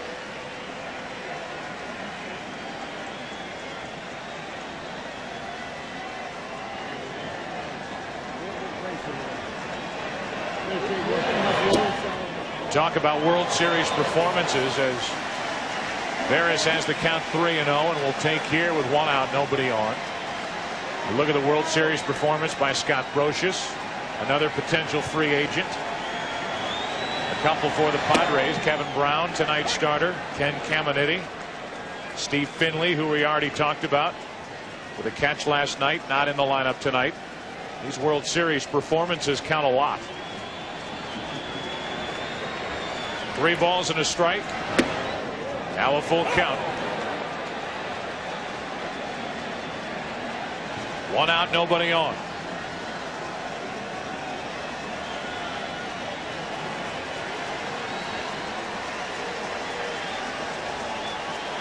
The 3-2 to Gilvio Veras.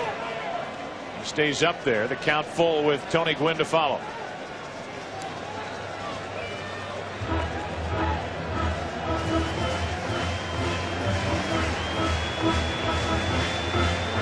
Time running out on the Padres to try to force a Game 5 tomorrow night. The Yankees have scored 3 runs on 8 hits. They're riding the left arm of Andy Pettitte here as we play in the 8th inning of Game 4.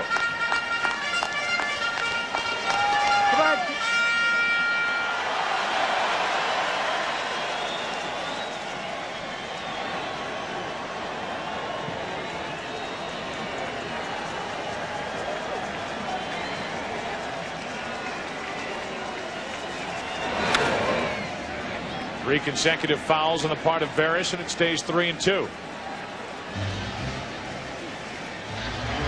Got to look at Jeff Nelson warming up. I think he is warming up for Greg Vaughn.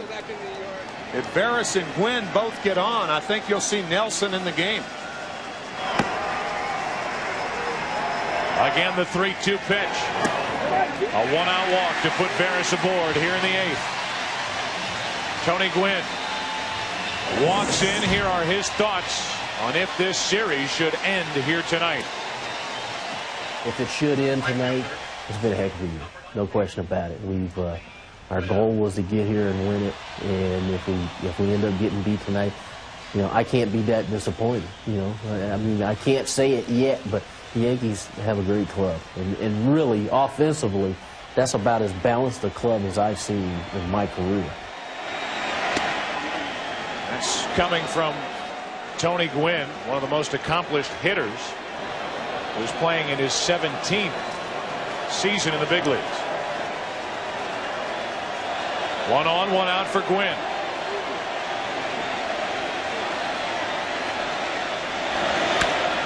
Into center field. Gwynn has another hit. And now it will be Greg Vaughn with 2 on, 1 out, representing the tying run here in the 8th inning. And it looks like that's all for Andy Pettitte.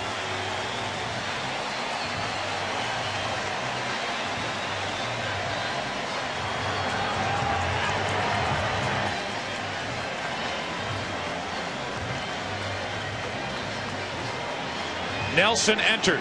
Tony Gwynn is now 8 out of 14 in this World Series. We'll be back. Andy Pettitte, coming off a shaky outing at Cleveland, losing Game 3 of the ALCS, turns in a terrific performance here tonight. That was him walking into the dugout to get congratulations from his teammates. Now he sits and watches as you look at his numbers for the night, as Jeff Nelson will deal with Greg Vaughn, representing the tying run here in the 8th inning.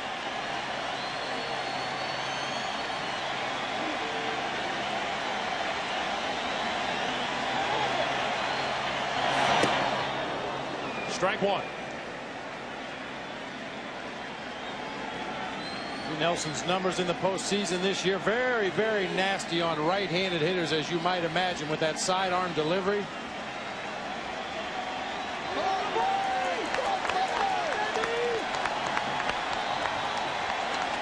Two on with 1 out. Vaughn lays off the high delivery. 1 ball, 1 strike.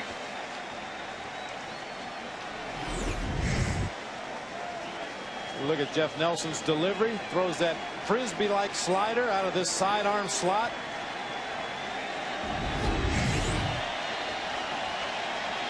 He brings it to Vaughn on 1-1. Strike 2. Greg Vaughn with 2 hits in the World Series, both homers, 50 on the year, trying to tie it with this swing.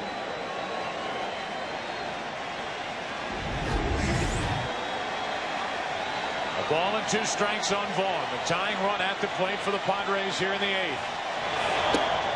Too far outside, 2-2. Caminiti, who was 1 out of 13 in this World Series, waits on deck.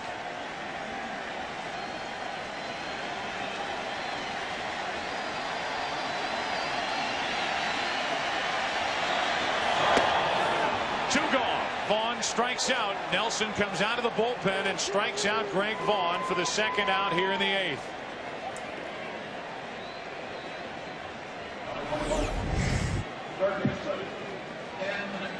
Another slider out of the strike zone, down low and away. That rotation, the ball sweeping across the plate, ends up off the plate outside, down low. Derek Jeter helping Dana DeMuth umpire tonight. So a visit from Joe Girardi as Caminiti, the switch hitting third baseman, stands at the plate. Fastball away. You can read Girardi's lips there. The one thing you don't want to do is come into Caminiti's power zone. Bloody, bludgeon Caminiti, hurting all over. If you end up hanging one of those sliders down and in, that's perhaps the only ball that can hit out. And it looked like Girardi was saying fastball away, at least to start him off. And we've seen Jeff Nelson, 2 left-handed hitters, throw that slider on the outside corner, the backdoor breaking ball, which once again is a dangerous pitch if you don't keep it on the outside corner.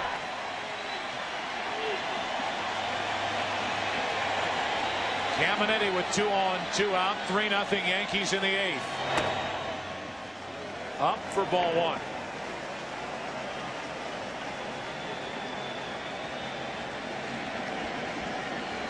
Caminiti, obviously a low ball hitter, especially that area right there. That's his power slot, that down and in red square.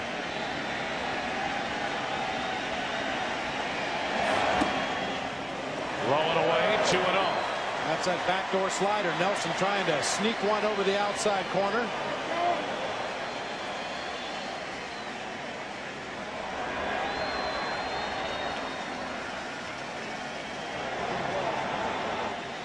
And another visit from Joe Girardi. Yeah, Girardi wants to make sure. If you want it outside and the pitcher wants to throw that slider, you go out and make sure. Otherwise, you get one right down the pipe.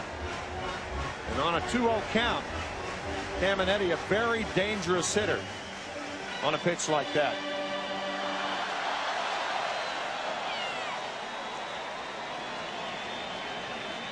And now here comes Joe Torre. He has Rivera getting loose out in the Yankee bullpen. He also has Stanton ready if he wants him. With a count 2-0. It looks like he will go to Rivera. See, Caminetti could catch up to a 2-0 fastball from Nelson, but not from Rivera, and that's Torre's thinking right now. It'll be the Yankee closer here in the 8th inning with New York leading 3-0. Andy Pettitte started the bottom of the 8th inning, then Nelson. And now Mariano Rivera. I think what Joe Torre is thinking, and this is a terrific move, that if you're looking for a fastball, you're going to get the best fastball that we have to offer right now, and that's Mariano Rivera.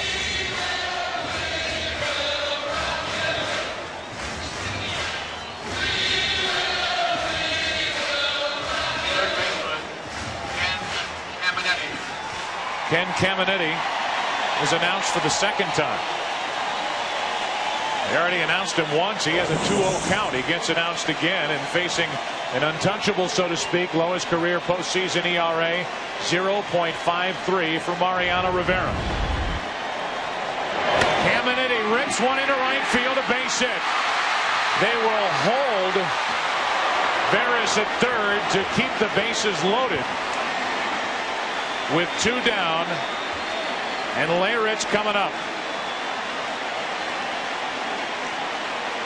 O'Neill was more than content to allow Veras to score. His throw was into second, but Tim Flannery held up Kilvio Veras. If this is the 9th inning, that's the proper play for Tim Flannery, the third base coach, to make, but not in the 8th. That's a marker that you're giving up right there. Paul O'Neill is reminded. 3-run lead with 2 runners on to throw the ball to second base. Forget home. You don't want the runners moving up. Veras should have scored on that ball, but he was held up by Tim Flannery. Here's Layrich. 0 for 2 with a walk.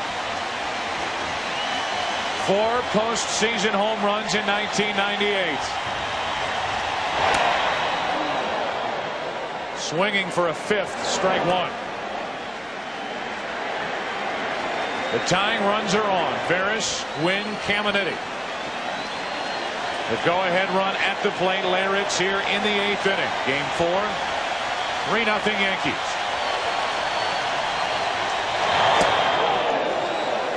1 ball, 1 strike.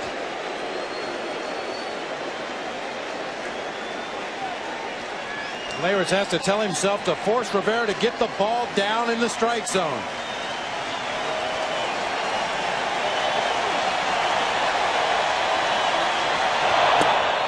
Inside corner, strike 2, and Layrich did not agree.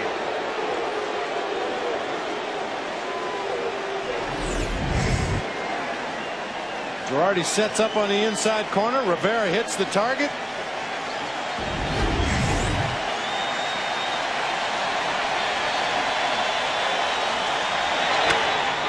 Into center field for Bernie Williams.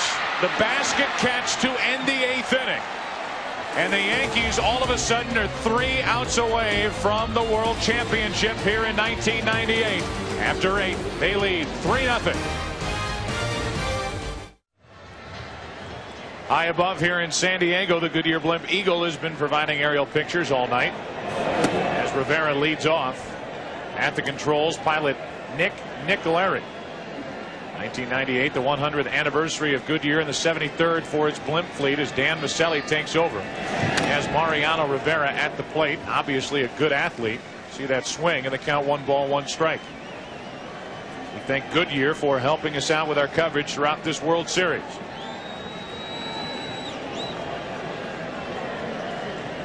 No double switch when the Yankees brought in Rivera, and he leads off here in the 9th inning and is in the hole 1-2, facing Dan Maselli.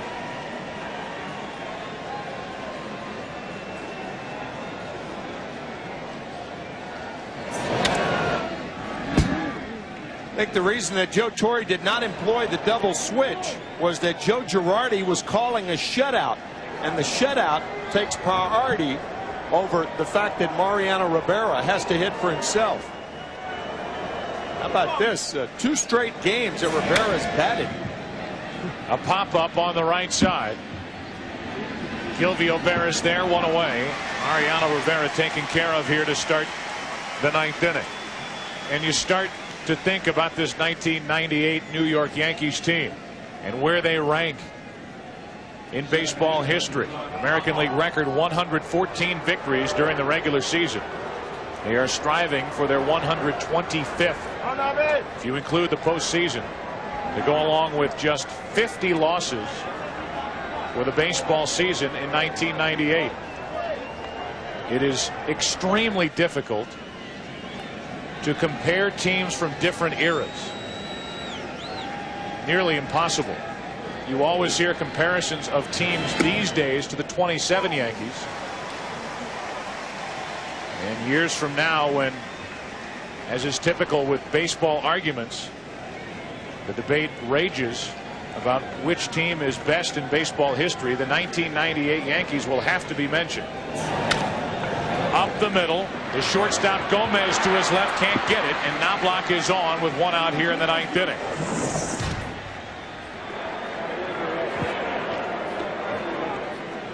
Take a look at this. Most dominant teams with the most wins to win the World Series. The Pittsburgh Pirates with 110 victories. 1909. The New York Yankees 1927. Murderers Row 110 victories. You go down that list. 1986 New York Mets 108 victories.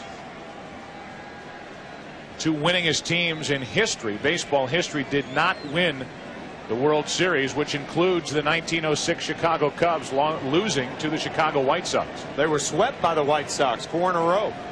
1 on, 1 out. And a check on Knobloch at first.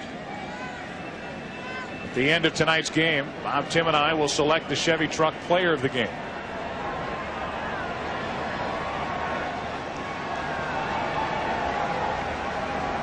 One on, 1 out for Derek Jeter. Yankees already leading 3-0, and Jeter takes a strike 0-1. In my opinion, the New York Yankees in 1998, if they sweep the San Diego Padres or win the World Series, they are better than the 1975 Reds and better than the 1961 New York Yankees. The regular players are not quite as good, but they're pitching in every regard, in every facet.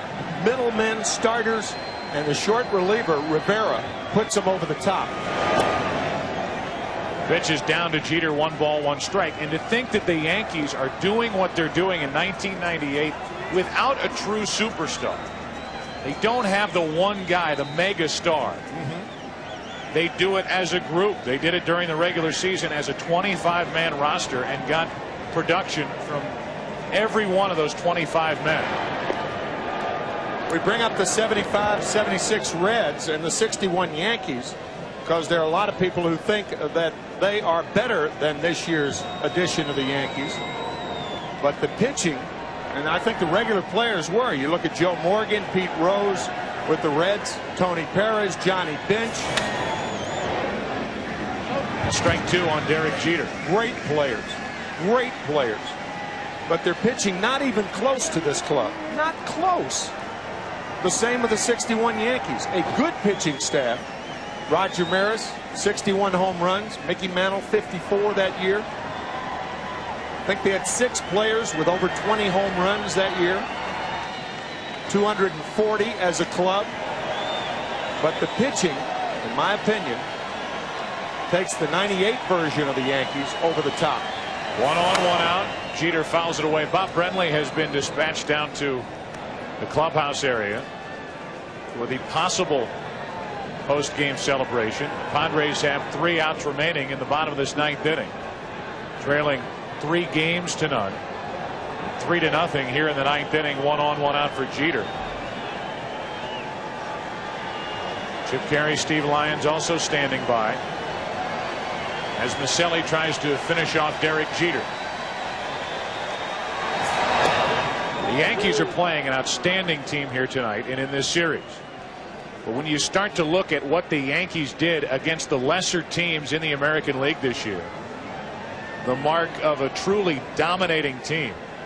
You see, they went 11-1 against Tampa Bay. They went 10-0 against Kansas City, 8-3 against Detroit, 7-4 against Minnesota. Sandy Koufax in his career was 17-2 against the Mets. Just to go along those lines, when the Mets were struggling, Sandy Koufax dominated the New York Mets. The struggling teams in the American League this year were overmatched more times than not by this version of the Yankees. Knobloch is running as Jeter flies to center for the second out here in the top of the 9th inning.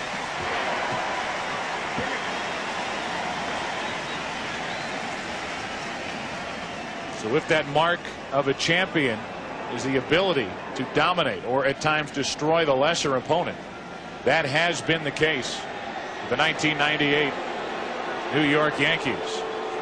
Randy Myers trots in from the San Diego bullpen. He'll take over here in the 9th inning with the Yankees leading 3-0. Randy Myers is set to go. He has struggled in this postseason. 6 games with an ERA of 13.5. Last night came on in Game 3 with his Padres down 2-0, leading by a run, and issued a leadoff walk to the left-handed batter Paul O'Neill. Before the inning was over, the Yankees had a 3-run home run from Scott Brocious and a 2-run lead.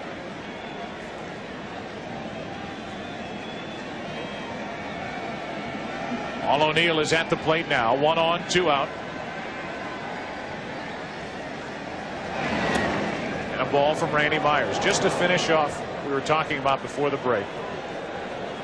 It is impossible in my mind to compare the 1998 Yankees definitively with the 1927 Yankees, because it was a different game in that era. In the dead ball era, murderer's row with obviously Ruth and Gehrig and Combs. But it's tough to compare a team of 1998 to a team that played 71 years ago in 1927. O'Neill rips a line drive caught by Kilvio Barris to end the top of the 9th inning. But there is no arguing that this 1998 Yankees team, one of the best ever to play. They're 3 outs away from a World Series title. Bruce Bochy on your left, Joe Torre on your right. The two managers as we prepare for the bottom of the 9th inning here in Game 4.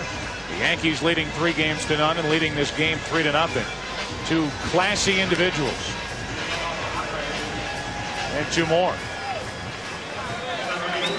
Tony Gwynn still rooting for his team over on the dugout bench, as Ruben Rivera will lead off against his cousin Mariano Rivera. We would like to thank Bruce Bochy and Joe Torre for their help during this series. Jim Leyritz and the Padres hope for a rally against one of the game's best closers, Mariano Rivera. Ruben Rivera fouls the first one away for strike 1.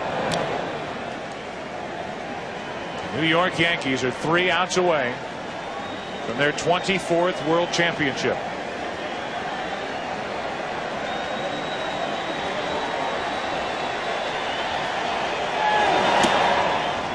One ball, 1 strike. And true to his word, Bruce Bochy is doing what he told us he was going to do before the game. That's keep with the right-handed batters against Mariano Rivera at the suggestion of the hitting instructor, Merv Rettenham. We must mention that right-handed batters this year against Mariano Rivera are batting 194, 235 against left-handers. 2 balls and a strike. 2-2. So the numbers don't back up. No. The statistics do not back up the thinking of the Padres. But this backs up what Bruce Bochy did here last night in Game 3 by allowing Rivera to hit against his cousin Mariano Rivera, despite having Sweeney, Myers, Joyner, and Finley on his bench. The 2-2. Full count to Ruben Rivera.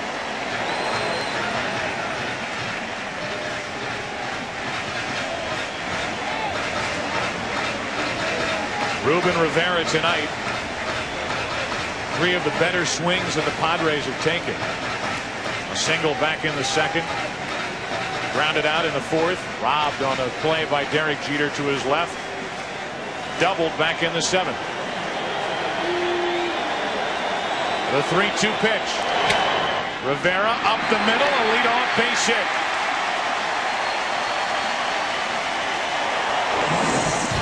And Ruben Rivera is on to start the bottom of the 9th inning for San Diego. Chuck Knobloch slipped in going to his right. His first step, his right foot came out from under him. I don't think he would have had a chance on the ball. It was hit too hard. But you can see Knobloch slipping right there. And that slip cost him any chance of getting Rivera. Now Carlos Hernandez, who was successful last night against Mariano Rivera in the 9th inning with a 2-out single. That was followed by a single by the pinch hitter Sweeney, who's on deck now. 1 on, nobody out. 3-0 Yankees.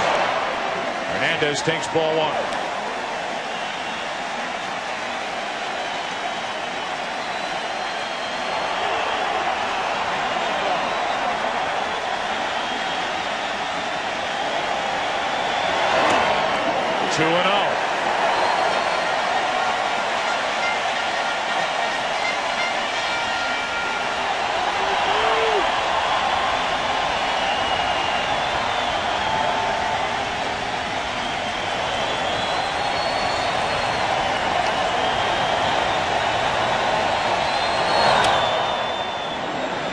Swinging on 2-0, fouls it away. 2 balls and a strike. Should the Yankees win, we'll have the American General World Series post-game show. But right now, the Padres trying to put that off for another night. As Hernandez waits at the plate, 2-1 after this foul ball. A 2-run home run does not help the Padres. In my opinion, Hernandez had to be taking that pitch. Padres need base runners to get the tying run up there. Ground ball to Jeter. The flick for 1 on to first. A double play. 6-4-3, and the Yankees are 1 out away.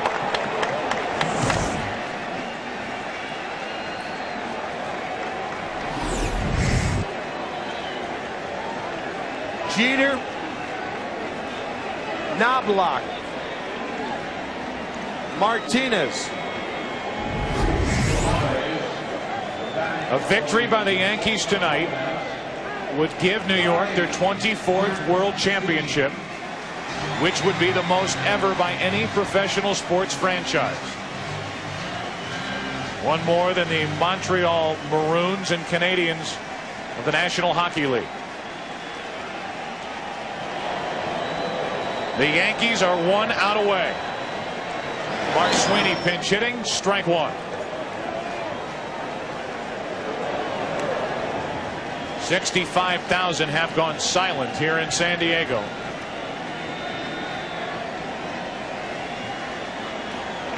As Sweeney is at the plate with an 0-1 count.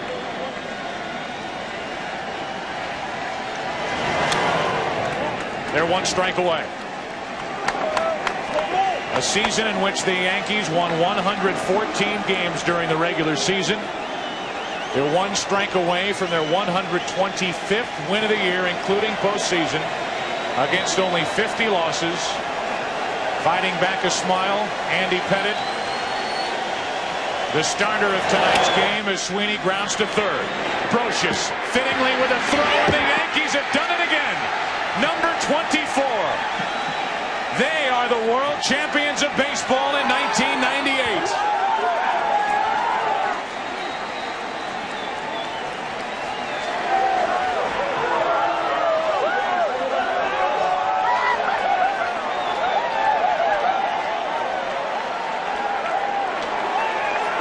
Joe Torre with another world championship in his third season at the controls of the New York Yankees. He won it in '96. He wins it here in 1998.